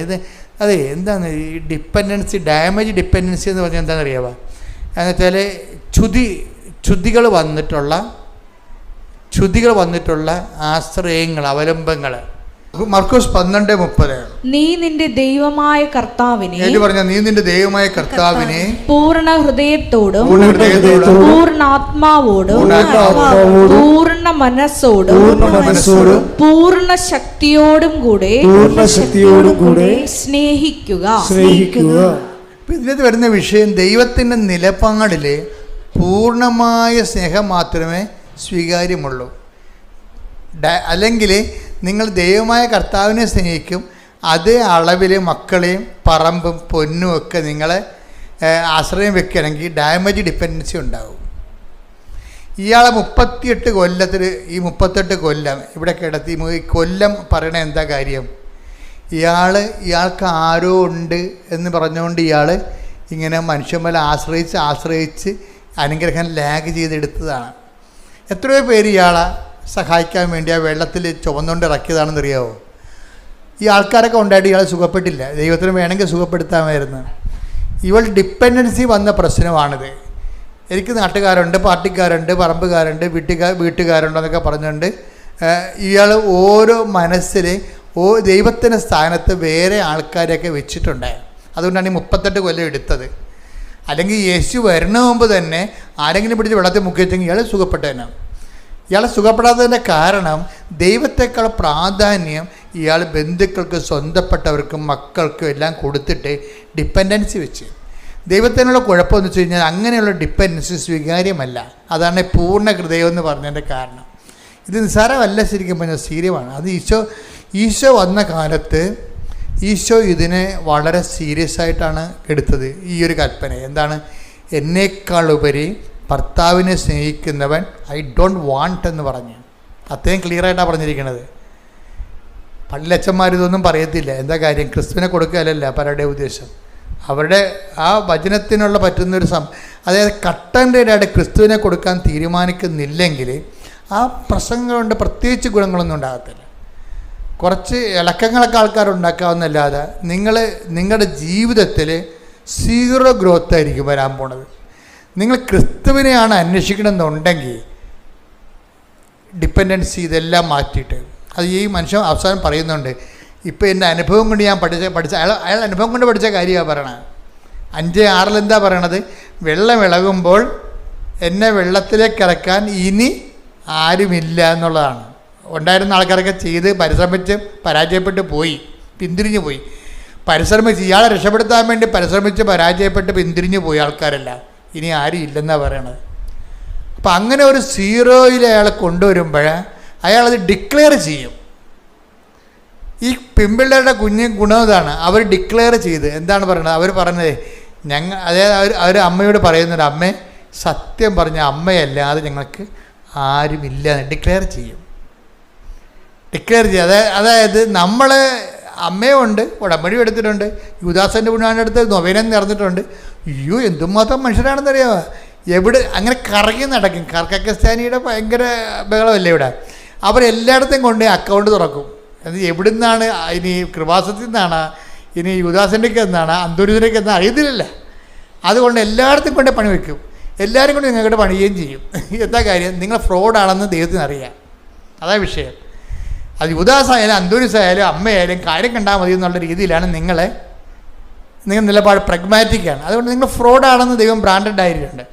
അപ്പം അതുകൊണ്ട് എപ്പോഴും ദൈവത്തിരുസന്നിധി വരുമ്പോൾ വളരെ സൂക്ഷിച്ച് വേണം കൈകാര്യം ചെയ്യാൻ. പ്രത്യേകിച്ച് ഉടമ്പടി നിങ്ങൾ ചെയ്തിരിക്കുന്നത് ഒരു പ്രാർത്ഥനയല്ല, ബയലാട്ടറൽ എഗ്രിമെൻ്റാണ്, ദൈവമായിട്ടൊരു എഗ്രിമെൻ്റാണ്. ഈ എഗ്രിമെൻറ്റിൽ ആദ്യമേ ഡിക്ലെയർ ചെയ്യേണ്ടത് എന്താണ്? ഞാൻ ഉടമ്പടി എടുക്കേണ്ട കാരണം എന്ന് വെച്ച് കഴിഞ്ഞാൽ ഉടമ്പടിയിലോട്ട് എനിക്ക് പ്രാർത്ഥിച്ചാൽ മതിയായിരുന്നു. പലരോടും പ്രാർത്ഥിക്കുന്ന വ്യക്തിയാണെങ്കിൽ നിനക്ക് പ്രാർത്ഥിച്ചാൽ മതി. പക്ഷെ ഉടമ്പടി വരുമ്പോൾ ബാക്കിയെല്ലാം കട്ട് ചെയ്ത് കളയണം നീ. എന്താ കാര്യം? ഉടമ്പടി അവസാനത്തെ ഓപ്ഷനാണ്. എല്ലാം പരാജയപ്പെട്ട് കഴിയുമ്പോൾ, സമയവും നിന്നെ തോൽപ്പിച്ച് കഴിയുമ്പോഴാണ് നീ ഉടമ്പടിയിലോട്ട് വരണത്. ഉടമ്പടിയിലോട്ട് വന്നിട്ടും നിങ്ങൾ അവിടെ ഇവിടെയും പോയി ഡിപ്പെൻഡൻസി കാണിച്ചു കഴിഞ്ഞാൽ സ്വാഭാവികമായിട്ട് ഉടമ്പടിക്ക് അവിശ്വസ്തത വരും. നിങ്ങൾക്ക് വരികയൊക്കെ ചെയ്യാം, അതൊന്നും പ്രശ്നമൊന്നുമില്ല. കാര്യം എന്താ പ്രശ്നം വെച്ചാൽ നമ്മൾ ശ്രദ്ധിക്കേണ്ടത് ഉടമ്പടി ഒരു നിവൃത്തിയില്ലാത്തവൻ്റെ അവസാനത്തെ ഓപ്ഷനായിട്ടാണ് ഇത് വരണത്. അപ്പോൾ അങ്ങനെ വരുമ്പോൾ അങ്ങനെ ആയിരിക്കണം. എന്നിട്ട് നിങ്ങൾ ഇതിൻ്റെ അകത്ത് ഫുൾ എനർജി ഇൻവെസ്റ്റ് ചെയ്യണം. രോഗികളെ പോയി കാണുകയും അതുപോലെ തന്നെ വെയിലും മഴയും കൊണ്ടിട്ട് കർത്താവിൻ്റെ വചനങ്ങൾ പ്രഘോഷിക്കുകയും ജനങ്ങൾക്ക് കർത്താവിനെ കൈമാറുകയും ചെയ്തുകൊണ്ട് ജീവിത വ്രതമായിട്ടെടുക്കുക. അല്ലാതെ രാവിലെ എഴുന്നേറ്റൊരു പ്രാർത്ഥന, നീലത്തിരി കത്തിച്ച് രാത്രി ഒരു പ്രാർത്ഥന, അത്രയേ ഉള്ളൂ. അതല്ല, കുറച്ച് പ്രേക്ഷിത പ്രവർത്തനം ചെയ്യണം. അതൊക്കെ ഞാൻ ഇപ്പം ചെയ്യുന്നു, ഇപ്പം തന്നെ ഞാൻ ചെയ്യുന്നുണ്ടെന്ന് പറയും. ഇവരൊന്നും കേൾക്കത്തില്ല. എന്നിട്ട് ഇവരെന്തെങ്കിലും കാട്ടിക്കൂട്ടി ഒപ്പിച്ചുണ്ടാക്കും ഉടമ്പടിയിൽ. അതുകൊണ്ടാണ് ദൈവം നിങ്ങളെ സ്വീകരിക്കാത്തത്. ഇയാൾ ഡിക്ലെയർ ചെയ്യണം, കണ്ടില്ലേ? വെള്ളം ഇളകുമ്പോൾ എന്നെ കുളത്തിലേക്ക് ഇറക്കാൻ ഇനി ആരും അവശേഷിക്കണില്ല, ഞാൻ പൂർണ്ണമായി അങ്ങേ അവലംബം ചെയ്യുന്നു. അത് തന്നെയാണ് ഈ കുഞ്ഞുങ്ങൾ പറയണത്. കുഞ്ഞുങ്ങളെന്താ പറയണത്? ഇനി അമ്മയേ ഉള്ളു. എന്നിട്ട് അമ്മയോട് ഇവർ പറയണ ഒരു എഗ്രിമെൻറ്റിലെത്തും. ഉടമ്പടിക്കുള്ള ഗുണമെന്ന് പറയണത് ദൈവവും നമ്മളും തമ്മിൽ സംസാരിക്കാൻ പറ്റുന്നു എന്നുള്ളതാണ് എൻ്റെ ഉടമ്പടിയല്ലേ. അപ്പോൾ ഏറ്റവും വലിയ അനുഗ്രഹം എന്ന് പറയണത് ഈ ദൈവവുമായിട്ട് കമ്മ്യൂണിക്കബിൾ ആവും ദൈവം. എന്ന് പറയാം, അമ്മേ ഞങ്ങളുടെ അവസ്ഥ ഞങ്ങൾ തോറ്റപ്പെട്ട ആൾക്കാരെ പോലെ തോക്കുയർത്തി ഞങ്ങൾ സമ്മതിച്ചു, ഇനി അമ്മയാണ് ഞങ്ങളൊക്കെ രക്ഷിക്കേണ്ടത്. ഞങ്ങളൊരു കാര്യം ചെയ്യും. എന്താണ്? ഞങ്ങൾ 20 ക്വസ്റ്റ്യൻ ഉണ്ടാക്കും ഓരോ വിഷയത്തിനും. അമ്മയായിട്ടൊരു ഡിസ്കസ് ചെയ്യണേ. ഞങ്ങൾ ഓരോ വിഷയത്തിനും 20 ക്വസ്റ്റ്യൻ വെച്ചുണ്ടാക്കും. ഞങ്ങൾക്ക് ജയിക്കാനുള്ള മാർക്ക് അമ്മ അതിലും തന്നെ ചോദിപ്പിക്കണം. അതാണ് വിഷയം. അപ്പോൾ വിശ്വാസം കുറച്ചുകൂടി കടുത്ത രീതിയിലേക്കാണ് കൊണ്ടുവരുന്നത് പിള്ളേർ. എന്താ കാര്യം? ഞങ്ങൾ ഓരോ സബ്ജക്റ്റിനും 20 ക്വസ്റ്റ്യൻ വെച്ച് ഉണ്ടാക്കും. എന്നിട്ട് ഞങ്ങൾ ജയിക്കാനുള്ള മാർക്ക് ഞങ്ങൾ അമ്മയ്ക്ക് തന്നിട്ടുള്ള ചോദ്യത്തിൽ തന്നെ ചോദിപ്പിക്കണം. അതാണ് വിഷയം. അമ്മ കെട്ടിലാണ് പരിപാടിയാണ്. പക്ഷേ അവർ ആ രീതിയിലുള്ള ബന്ധത്തിലെത്തി. കറക്റ്റ് ഉടമ്പടിയിലാണ് അവർ. ഉടമ്പടിയിലാണോ ഇല്ലയോ എന്ന് പറയുന്നത് ഈ ഡിപ്പെൻഡൻസി കൊണ്ടാകും. അമ്മയോട് ഇങ്ങനെ സ്വതന്ത്രമായിട്ട് സംസാരിക്കാൻ പറ്റുന്നൊരു ബന്ധം ഉണ്ടാക്കുക നമ്മളാദ്യം. കുട്ടികൾ അതാണ് ചെയ്തത്, ആ ബന്ധം ഉണ്ടാക്കിയെടുത്ത് അവർക്കിപ്പോൾ അമ്മയോട് സംസാരിക്കാൻ പറ്റുന്ന രീതിയിലാക്കിയിട്ടുണ്ട്. അപ്പം അതുകൊണ്ട് ഇനി ഈ രീതിയിലാണ് അവർ പ്രാർത്ഥിച്ച് മുന്നോട്ട് പോണത്. അവരെന്നിട്ട് ഉപ്പില്ലേ, ഉപ്പ് കൊണ്ടുവന്ന് എന്നിട്ട് ഇവരുടെ കൂടെയുള്ളൊരു 10-23 പെന്തക്കോസ്ത പിള്ളേരുണ്ട് ആന്ധ്രയിൽ. ഇപ്പം നഴ്സുമാരെ പഠിക്കണം. അവരോട് ഇന്നും പറഞ്ഞ് ഞങ്ങൾക്ക് ഞങ്ങൾ 20 ക്വസ്റ്റ്യൻ ഉണ്ടാക്കിയിട്ടുണ്ട്, ഞങ്ങൾ അമ്മയോട് പറഞ്ഞിട്ടുണ്ട്, അമ്മ ഇതിൽ നിന്ന് മാത്രമേ ഞങ്ങളോട് ചോദിപ്പിക്കത്തുള്ളതെന്നും പറഞ്ഞിട്ടുണ്ട്. അപ്പം നിങ്ങളെ നോക്കി വെച്ചേക്കാൻ പറയും. ആ പെന്തക്കോസ്തുകാർക്കുണ്ട്, അമ്മ ഉണ്ട്, അവർക്ക് അറിയത്തില്ലല്ലേ. ഈ സഭകളിലുണ്ടാകുന്ന വലിയ സഭകൾക്ക് അവർക്ക് അറിയാൻ പാലാത്ത കാര്യത്തിൽ അനുഭവമില്ലെന്ന് അവർ പറയണത്. എന്നാരും കുറ്റം പറയാൻ പറ്റത്തില്ല, അവർക്ക് അനുഭവമില്ലല്ലോ. ഈ ലൂർദായാലും ഫാത്തിമായാലും ഇതെല്ലാം പ്രത്യക്ഷപ്പെട്ടിരിക്കണം, എല്ലാം കത്തോലിക്ക മേഖലകളിലാണ് ഇതെല്ലാം അമ്മയുടെ പ്രത്യക്ഷീകരണം മുഴുവനും നടന്നിരിക്കണം. മുഴുവനും അംഗീകരിക്കണില്ല എന്നുണ്ടെങ്കിൽ അനുഭവം ഉണ്ടാകത്തില്ല ഒരിക്കലും. അപ്പോൾ അവർക്ക് ആ അനുഭവമില്ല. അവർ പറയും ഞങ്ങൾക്ക് ഇതിനെക്കുറിച്ച് വിശ്വാസമില്ലെന്ന് പറയും. അപ്പോൾ അവർ പറയും ഞങ്ങൾ അമ്മ തന്ന ചോദ്യങ്ങളൊന്നും നോക്കി വെക്കുക, അതിന് പ്രശ്നമൊന്നുമില്ലല്ലോ. അപ്പോൾ അവർക്ക് ആ ചോദ്യം കൊടുത്ത് പറയും. എന്നിട്ട് എന്ത് ചെയ്യും? ഇവർ ഉപ്പ് കൊണ്ടുപോയിട്ട് ഇവരുടെ പരീക്ഷാ സീറ്റിലെല്ലാം വിതറും. ഉപ്പ് കൊണ്ടുപോയി, ഉടമ്പടി ഉപ്പ് കൊണ്ടുപോയിട്ട് പരീക്ഷാ സീറ്റിലും വിതറും. എൻ്റെ വിഷയം നിങ്ങളവർക്ക് കൃപാസനത്തിൽ ചെല്ലുമ്പോൾ ചിലർ പറയും ഒരു വിവരമില്ലാത്തമാർ കുറേ ആൾക്കാരുണ്ട്. അവർ പറയും അവിടെയൊക്കെ അന്ധവിശ്വാസം പഠിപ്പിക്കണം എന്ന് പറയും. അച്ഛന്മാരും കന്യാസിമാരും പറഞ്ഞിട്ടുണ്ട്. ഇത് എന്നോട് ഒന്ന് ചോദിച്ചിട്ടുണ്ട്, അച്ഛാ ഇങ്ങനെയൊക്കെ ഉപ്പ് വെഞ്ചരിച്ച് കൊടുക്കുക. ഞാൻ നിങ്ങളൊന്ന് ക്ലാസ്സിൽ പങ്കെടുത്തിട്ട് ഉടമ്പടിയിൽ എടുത്തിട്ട് സംസാരിക്കാൻ പറയും.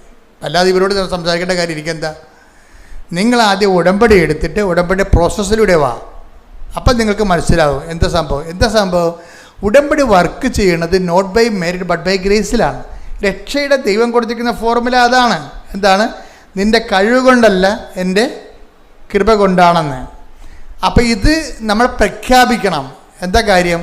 ഇത് നോട്ട് ബൈ എൻ്റെ മെറിറ്റല്ല, നിൻ്റെ കഴിവ്. അതാണ് ഈ ഉപ്പ് വെഞ്ചരിച്ച് നമ്മൾ കൊണ്ടുപോയി ഇപ്പോൾ ആ ഉപ്പ് വെഞ്ചരിച്ച് കൊണ്ടുപോയി അത് എന്ത് ഇടണം? അതിൻ്റെ ഒരു തരി ഇട്ടാൽ മതി.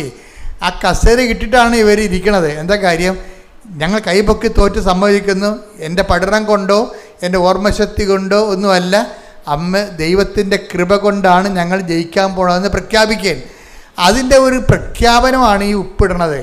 അല്ല ഉപ്പും പഞ്ചാരയും വെഞ്ചരിച്ച് കൊടുത്തു കഴിഞ്ഞാൽ നമ്മൾ ആൾക്കാർക്ക് ഭക്ഷണത്തിന് രുചി കൂട്ടണ പോലുള്ള ഏർപ്പാടല്ല ഇത്. ഇത് മീഡിയമാണ്. എന്തിനാണ്? Not by merit but by grace എന്നുള്ള വചനത്തിൻ്റെ പ്രഖ്യാപനമാണിത്. അത് അറിയണം നിങ്ങൾ. അതുകൊണ്ടാണ് വിശ്വാസ പ്രമാണം ചൊല്ലിയിട്ട് വേണം ഇത് ചെയ്യാനെന്ന് പറയുന്നതിൻ്റെ കാര്യം എന്താണ്? ഇനി മെറിറ്റ് എനിക്കില്ല, ഇനി നിൻ്റെ ഗ്രേസിൽ മാത്രമേ ഇത് വർക്കൗട്ട് ചെയ്യത്തുള്ളൂ. ആദ്യ ദിവസം തന്നെ ഇവർ ആദ്യത്തെ പരീക്ഷയ്ക്ക് തന്നെ ജയിക്കാനുള്ള മാർക്ക് അമ്മ 20-ൽ 11 ഇവർ പഠിച്ചത് തന്നെ അമ്മ ചോദിപ്പിച്ച്. അതോടുകൂടി കണക്ക് കൂട്ടി നോക്കിയപ്പോൾ ജയിക്കാനും ബാക്കി മാർക്ക് അതിൽ നിന്ന് കിട്ടി. അപ്പോൾ തന്നെ പെന്തക്കോസ്തുകാർ കളയി. പിറ്റേ ദിവസം ഇവരോട് വന്ന് ചോദിച്ചു വാങ്ങിച്ചുകൊണ്ട് പോയി. കാശുരൂപം തൊട്ട് പ്രാർത്ഥിക്കുകയും പിന്നെ എന്താണ് കുപ്പും മേടിച്ചുകൊണ്ട് പോയി. ഈ പരീക്ഷകൾക്കെല്ലാം 11 ചോദ്യം വെച്ച് അമ്മ ചോദിപ്പിച്ചിട്ടുണ്ട്. ഈ പരീക്ഷകൾക്കെല്ലാം ഇവിടെ വിജയശതമാനം എത്രയാണെന്ന് അറിയാമോ? ഇവർ അമ്മയോട് പറഞ്ഞത് ആവറേജ് മതി കേട്ടോ.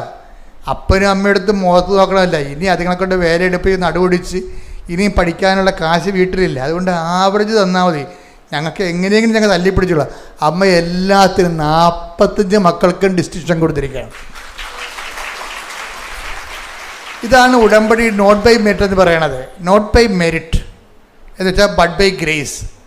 ഇതിൻ്റെ അകത്ത് വരുന്ന വർക്കിംഗ് എന്ന് പറയണത് ഇവർ ഓരോരോ സമയത്തും ഈ നോട്ട് ബൈ മെറിറ്റ് പ്രഖ്യാപിക്കണം. നമ്മുടെ ജീവിതത്തിൽ വരുന്ന ഓരോ സാഹചര്യം മെറിറ്റ് ലൂസ് ചെയ്തത് പ്രഖ്യാപിക്കാനുള്ളതാണ്. ഇടയ്ക്ക് എന്തെങ്കിലുമൊക്കെ സംഭവിക്കുവേ. ബാങ്ക് മാനേജർ ലോൺ തരാമെന്ന് പറഞ്ഞ ആൾ പറയും, അയ്യോ പിറ്റേ ദിവസം ചിലവ് പറയും, സാറേ ബാങ്ക് ലോൺ അനുവദിച്ച് സാറ് തരാമെന്ന് പറഞ്ഞായിരുന്നു. ഏത് സാറ്? ഇന്ന സാറ്. അശോകനാ. അശോകൻ സ്ഥലം മാറിപ്പോയി എന്ന് പറയും. അയ്യോ എന്ന് പറയും. അതെന്താണ്? മെറിറ്റ് പോയതാണ് സംഭവം.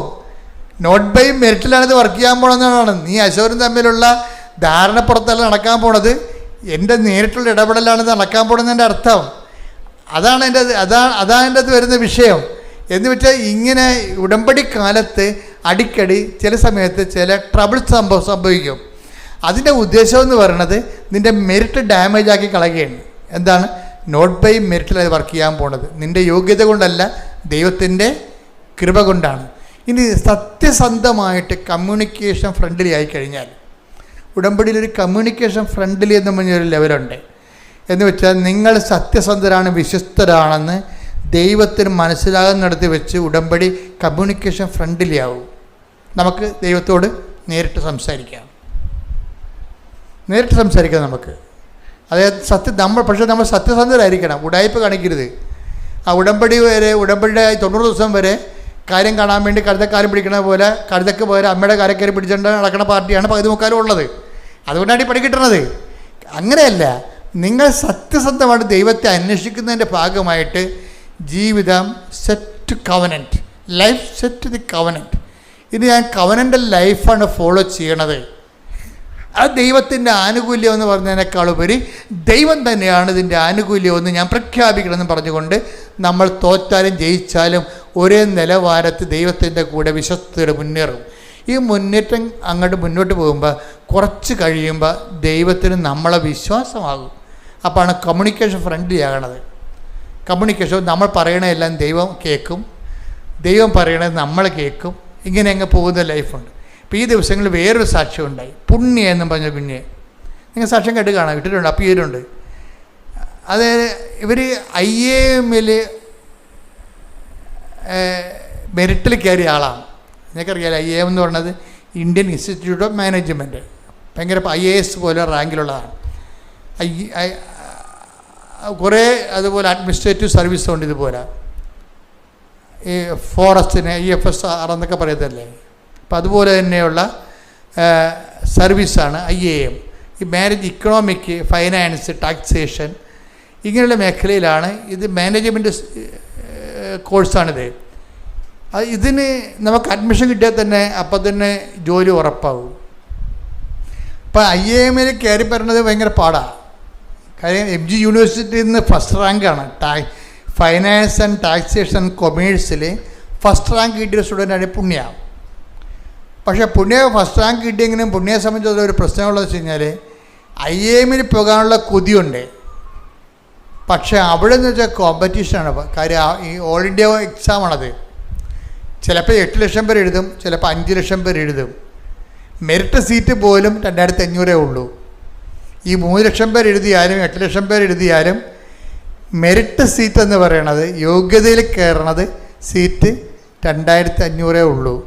അപ്പോൾ ഇന്ത്യ മുഴുവനുമുള്ള ആൾക്കാർ 8 ലക്ഷം ആൾക്കാർ 5 ലക്ഷം ആൾക്കാരായിട്ട് കോമ്പറ്റ് ചെയ്യാനാണ്. അതിൽ 2500 കയറി വരണം, പാടാണ്. അത്തരം ഇടിപെട്ട് ടെസ്റ്റുകളാണ് ഉള്ളത്. പക്ഷേ ഇവളതുകൊണ്ട് പുണ്യം പറയും, ഉടമ്പടി എടുത്തിട്ട് പറയും, അമ്മ ഞാൻ അടുത്ത കൊല്ലം എഴുതാം, എനിക്കിപ്പോൾ തന്നെ ആംബിയർ ഇല്ലെന്ന് പറയും. അതാണ് ഫസ്റ്റ് പോയിൻ്റ്. എന്താണ്? അടുത്ത കൊല്ലം കാറ്റ് എക്സാമിനാണ് പോകേണ്ടത്. അതായത് അത് അടുത്ത കൊല്ലം എഴുതാം, എനിക്ക് ഒരു കൊല്ലം ഞാൻ പഠിച്ചിട്ട് അടുത്ത കൊല്ലം എഴുതാം. ഇപ്പോഴത്തെ അടുത്ത കൊല്ലത്തിനെ ഒക്കുമെന്ന് അറിയത്തില്ല, കാര്യം ഹൈ കോമ്പറ്റീഷൻ അല്ലേ ഈ സംഭവം. പക്ഷെ ഉടമ്പടി എടുത്തു കഴിഞ്ഞ് കുറച്ച് കഴിഞ്ഞപ്പോൾ തോന്നി ഈ ഒരു കൊല്ലം വെറുതെ കളയണ എന്താ, എഴുതി നോക്കാമെന്ന് പറയും. ഒരു കൊല്ലം വെറുതെ കളയണ എന്താ, എഴുതി നോക്കാമെന്ന് പറയും. അങ്ങനെ IIM പരീക്ഷയ്ക്ക് പോകും.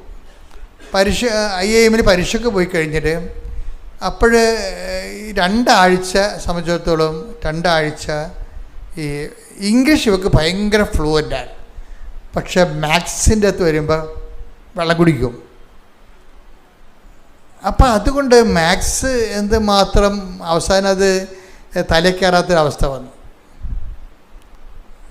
അപ്പോൾ ഇവൾ അമ്മയോട് കമ്മ്യൂണിക്കേറ്റ് ചെയ്യും. അമ്മയോട് പറയും, അമ്മ എൻ്റെ IIM ഓണർ ചെയ്യുന്നുണ്ടോ എന്ന് ചോദിക്കും.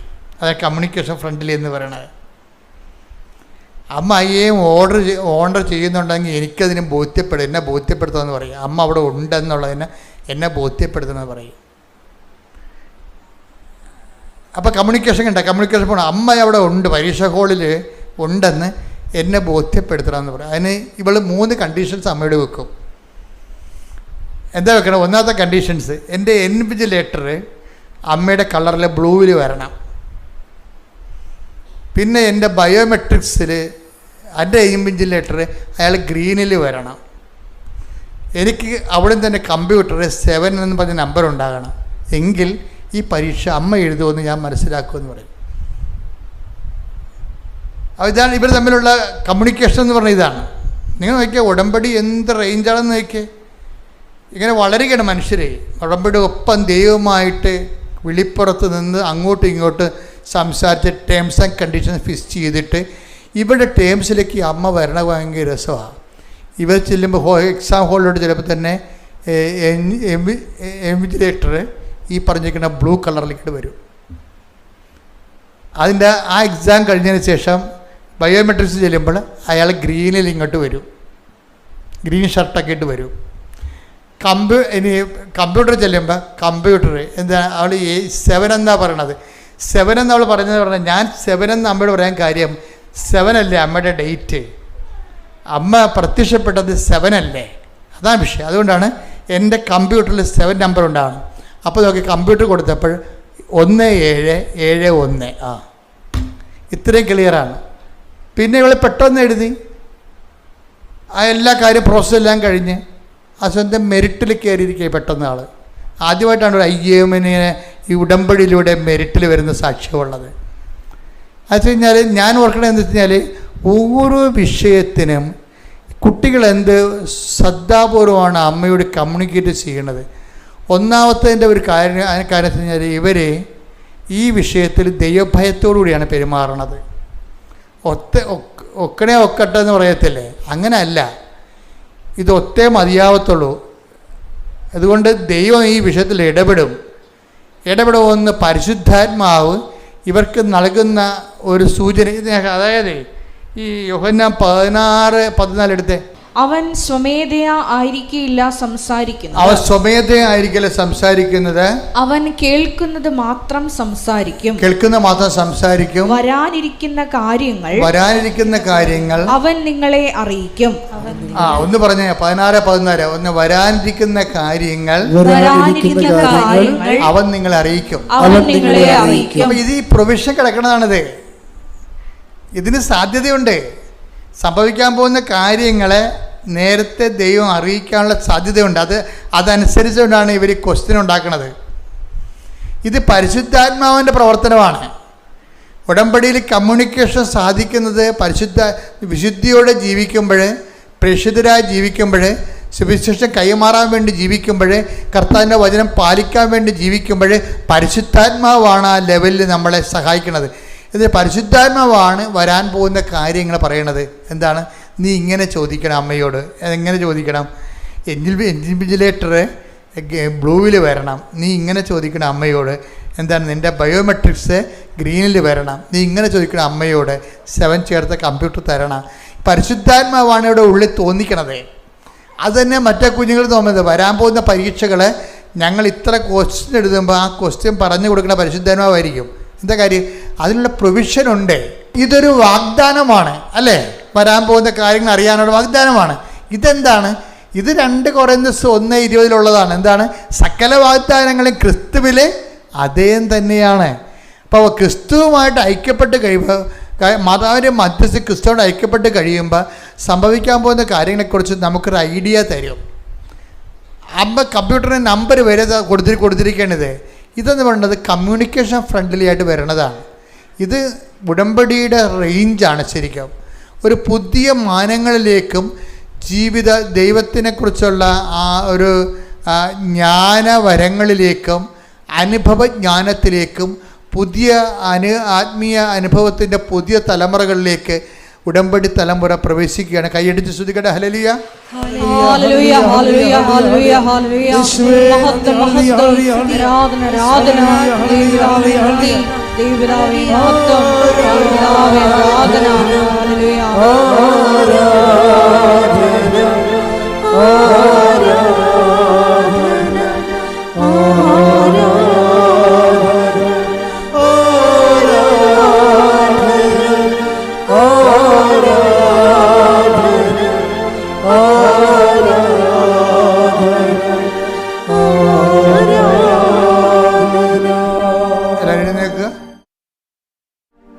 രോഗസൗഖ്യ പ്രാർത്ഥനയുടെ സമയമാണ്.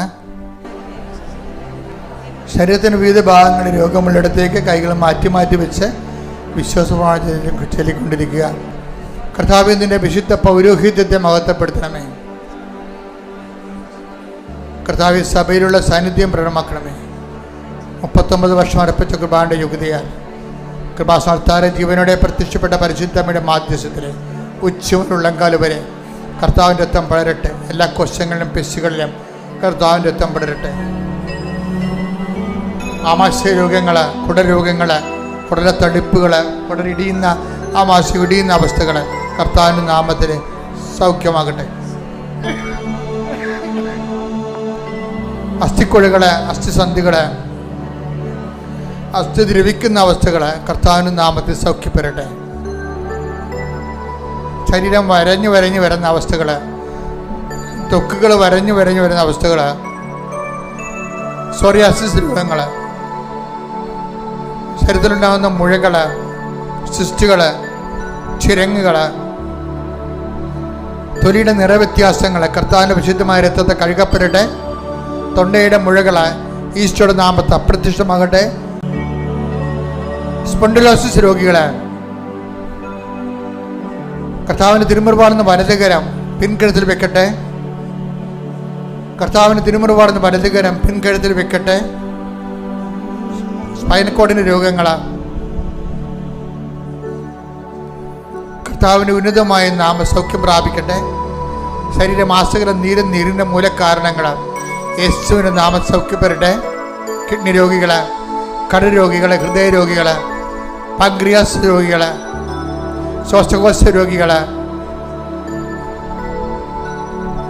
കർത്താവിന്റെ നാമത്തിൽ സൗഖ്യം പ്രാപിക്കട്ടെ. സ്തുതിക്കട്ടെ. ഹല്ലേലൂയ, ഹല്ലേലൂയ, ഹല്ലേലൂയ, ഹല്ലേലൂയ, ഹല്ലേലൂയ. എല്ലാവരും ശ്രദ്ധപ്പെട്ടുകൊണ്ട് അങ്ങയുടെ നാമത്തെ ഈ ആരാധനയിലൂടെ വീണ്ടും വീണ്ടും മഹത്വപ്പെടുത്തണമേ.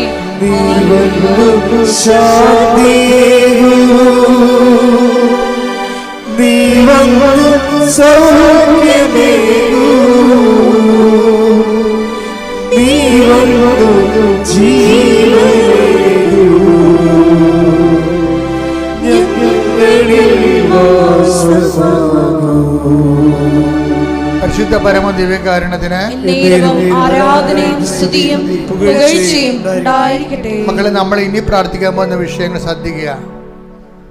ഇനി പ്രാർത്ഥിക്കാൻ പോകുന്ന കാര്യങ്ങൾ ജോലി അന്വേഷിക്കുന്നവര്, അവർക്ക് വേണ്ടി അച്ഛൻ പ്രാർത്ഥിക്കേണ്ട സമയമാണ്. കർത്താവ് വിഷയത്തിൽ ഇടപെടും. ജോലി നഷ്ടപ്പെട്ടവരെ, നഷ്ടപ്പെട്ട ജോലിയിൽ തന്നെ പ്രവേശിക്കാൻ വേണ്ടി ആഗ്രഹിക്കുന്നവരുണ്ട്. പരിശുദ്ധ അമ്മയുടെ പ്രത്യേക സഹായം അവർക്ക് ലഭിക്കാൻ വേണ്ടി പ്രാർത്ഥിക്കുന്ന സമയമാണിത്.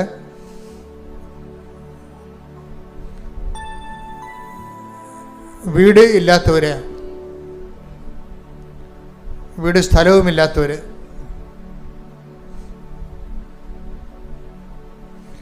ഭവന നിർമ്മാണത്തിന് അടുത്ത മാസം കെട്ടിയിട്ടിരിക്കുന്നവർ, മുകളിലോട്ട് പണിയാൻ വേണ്ടി തടസ്സങ്ങളുള്ളവർ, സാമ്പത്തിക തടസ്സം, നിയമപരമായ തടസ്സം, പലതര തടസ്സം അനുഭവിക്കുന്നവർ, വിവാഹ തടസ്സമുള്ളവർ, മക്കളില്ലാത്തവർ,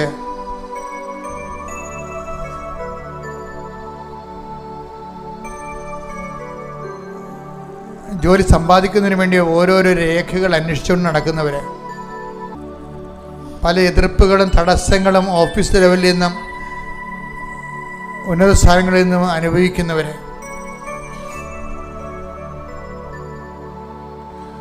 പിരിഞ്ഞുപോയ മാതാപിതാക്കന്മാർ, ഭാര്യാഭർത്താക്കന്മാർ, അവർ വീണ്ടും ഒരുമിച്ച് കൂടാൻ ആഗ്രഹിക്കുന്നവർ, കേസിലകപ്പെട്ടിരിക്കുന്നവർ, അത് വിടുതലിന് വേണ്ടി പ്രാർത്ഥിക്കുന്നവർ,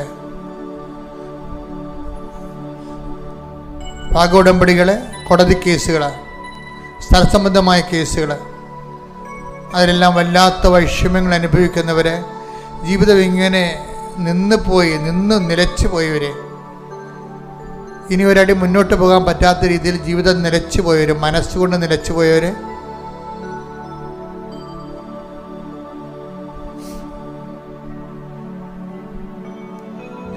എന്ത് ചെയ്യണം, എന്ത് ചെയ്താൽ ഗതി പിടിക്കുമെന്ന് അറിയാൻ പാടില്ല, ഒരു ഐഡിയ പോലും, ആശയം പോലും കിട്ടാതിരിക്കുന്നവർ,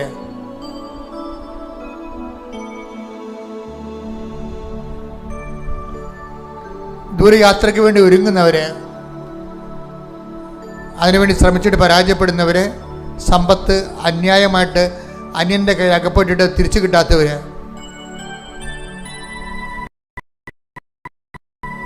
ചില വസ്തുക്കൾ നിലമായി കിടക്കുന്നത് പുരയിടമാക്കാൻ വേണ്ടി ശ്രമിച്ചിട്ട് നടക്കാതിരിക്കുന്നവർ,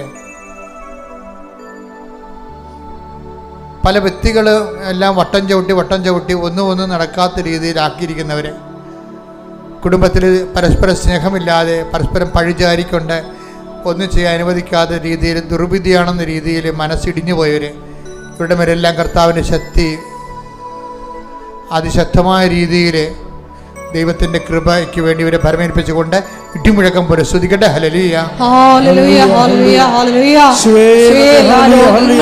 ജീവിത ദുരിതങ്ങളെ ഏറ്റെടുത്തുകൊണ്ട് കർത്താവിന്റെ ഉന്നതമായ നാമത്തെ സഭയുടെ അധികാരത്തിൽ 39 വർഷം അർപ്പിച്ച കൃപാന്റെ യോഗ്യതയാൽ കൃപാസമർത്താറെ ജീവനോടെ പ്രത്യക്ഷപ്പെട്ട പരിശുദ്ധമ്മയുടെ മധ്യസ്ഥ അൾത്താരെ നടന്ന 10,000കണക്കിന് ആരാധന ശക്തിയാൽ യേശുവിൻ്റെ ഉന്നതമായ നാമത്തിലെ നിന്റെ മുഴുവൻ തടസ്സങ്ങൾ, സ്കൂളിന് അഡ്മിഷൻ കിട്ടാനുള്ള തടസ്സങ്ങൾ, പരീക്ഷയ്ക്ക് ഉന്നതമായ വിജയം കൈവരിക്കാനുള്ള തടസ്സങ്ങൾ, അതുപോലെ തന്നെ റീവാലുവേഷൻ കൊടുത്തിട്ടുള്ളവർ, അഡ്മിഷന് വേണ്ടി ഉന്നത വിദ്യാഭ്യാസത്തിന് വേണ്ടി പരിശ്രമിക്കുന്നവർ, അതുപോലെ സ്കൂളിൻ്റെ തന്നെ പെർമിഷൻ കിട്ടാൻ വേണ്ടി പ്രയാസമുള്ളവർ, ക്ലാസ് റൂമിൻ്റെ പെർമിഷൻ കിട്ടാൻ വേണ്ടി പ്രയാസമുള്ളവർ, പല തരത്തിലുള്ള ഹൗസിന് നമ്പർ കിട്ടാത്തവർ, ഇങ്ങനെ എല്ലാ തടസ്സങ്ങളും യേശുവിൻ്റെ നാമത്തിൽ പരിശുദ്ധമ്മയുടെ മധ്യസ്ഥത്തിലെ മാർഗ തടസ്സങ്ങൾ യേശുവിന്റെ നാമത്തിൽ മാറിപ്പോകട്ടെ. ദുരിതങ്ങളും തടസ്സങ്ങളും നീങ്ങിപ്പോയിക്കൊണ്ട് നാമത്തെ ആരാധനയിലൂടെ വീണ്ടും വീണ്ടും മഹത്വപ്പെടുത്തണമേ. യേശുവേ നന്ദി, യേശുവേ ആരാധന. ഹല്ലേലൂയ.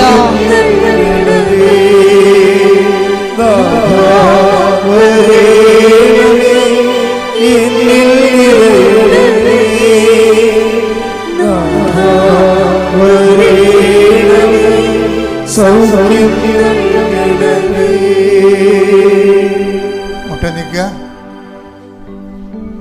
മൗനമായി പ്രാർത്ഥിക്കേണ്ട സമയമാണിത്. വ്യക്തിപരമായ ആവശ്യങ്ങൾക്ക് വേണ്ടി മൗനമായി പ്രാർത്ഥിക്കുന്ന സമയമാണിത്. ഓൺലൈനിലുള്ളവരും ഇപ്പോൾ പ്രാർത്ഥിക്കുക.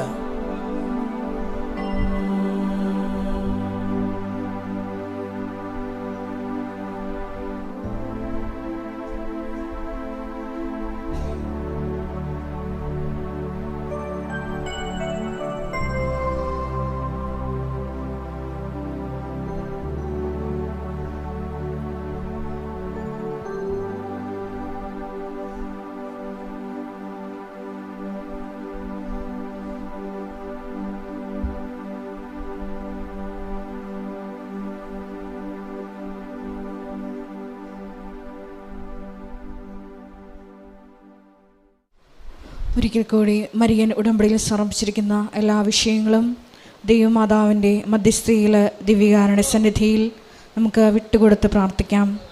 ഹെബ്രായർ 4:16 തിരുവചനമനുസരിച്ച് വേണ്ട സമയത്ത് കരുണയും കൃപാവരവും ലഭിക്കുന്നതിന് വേണ്ടി പ്രത്യാശയുടെ കൃപാവരത്തിൻ്റെ സിംഹാസനത്തെ പ്രത്യാശയോടുകൂടി നമുക്ക് സമീപിക്കാം. ദൈവമാതാവിൻ്റെ പ്രത്യേകമായിട്ടുള്ള മധ്യസ്ഥം ഈ സമയം നമുക്ക് യാചിക്കാം.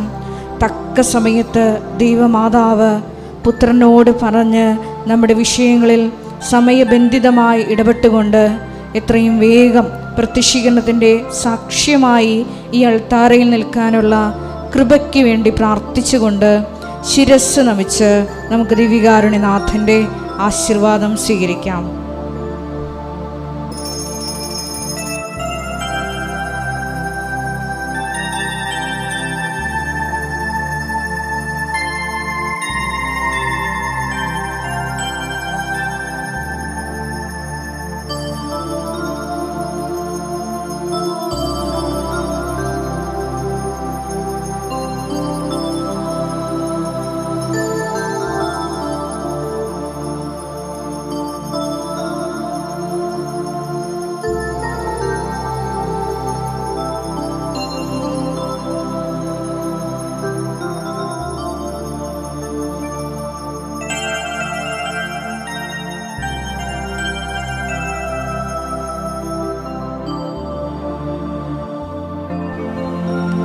പരിശുദ്ധ പരമ ദിവ്യകാരുണ്യമേ, എന്നുമെന്നും അങ്ങേക്ക് ആരാധന. പരിശുദ്ധ പരമ ദിവ്യകാരുണ്യമേ, എന്നുമെന്നും അങ്ങേക്ക് പരിശുദ്ധ പരമ ദിവ്യകാരുണ്യമേ, എന്നുമെന്നും അങ്ങേക്ക് ആരാധന.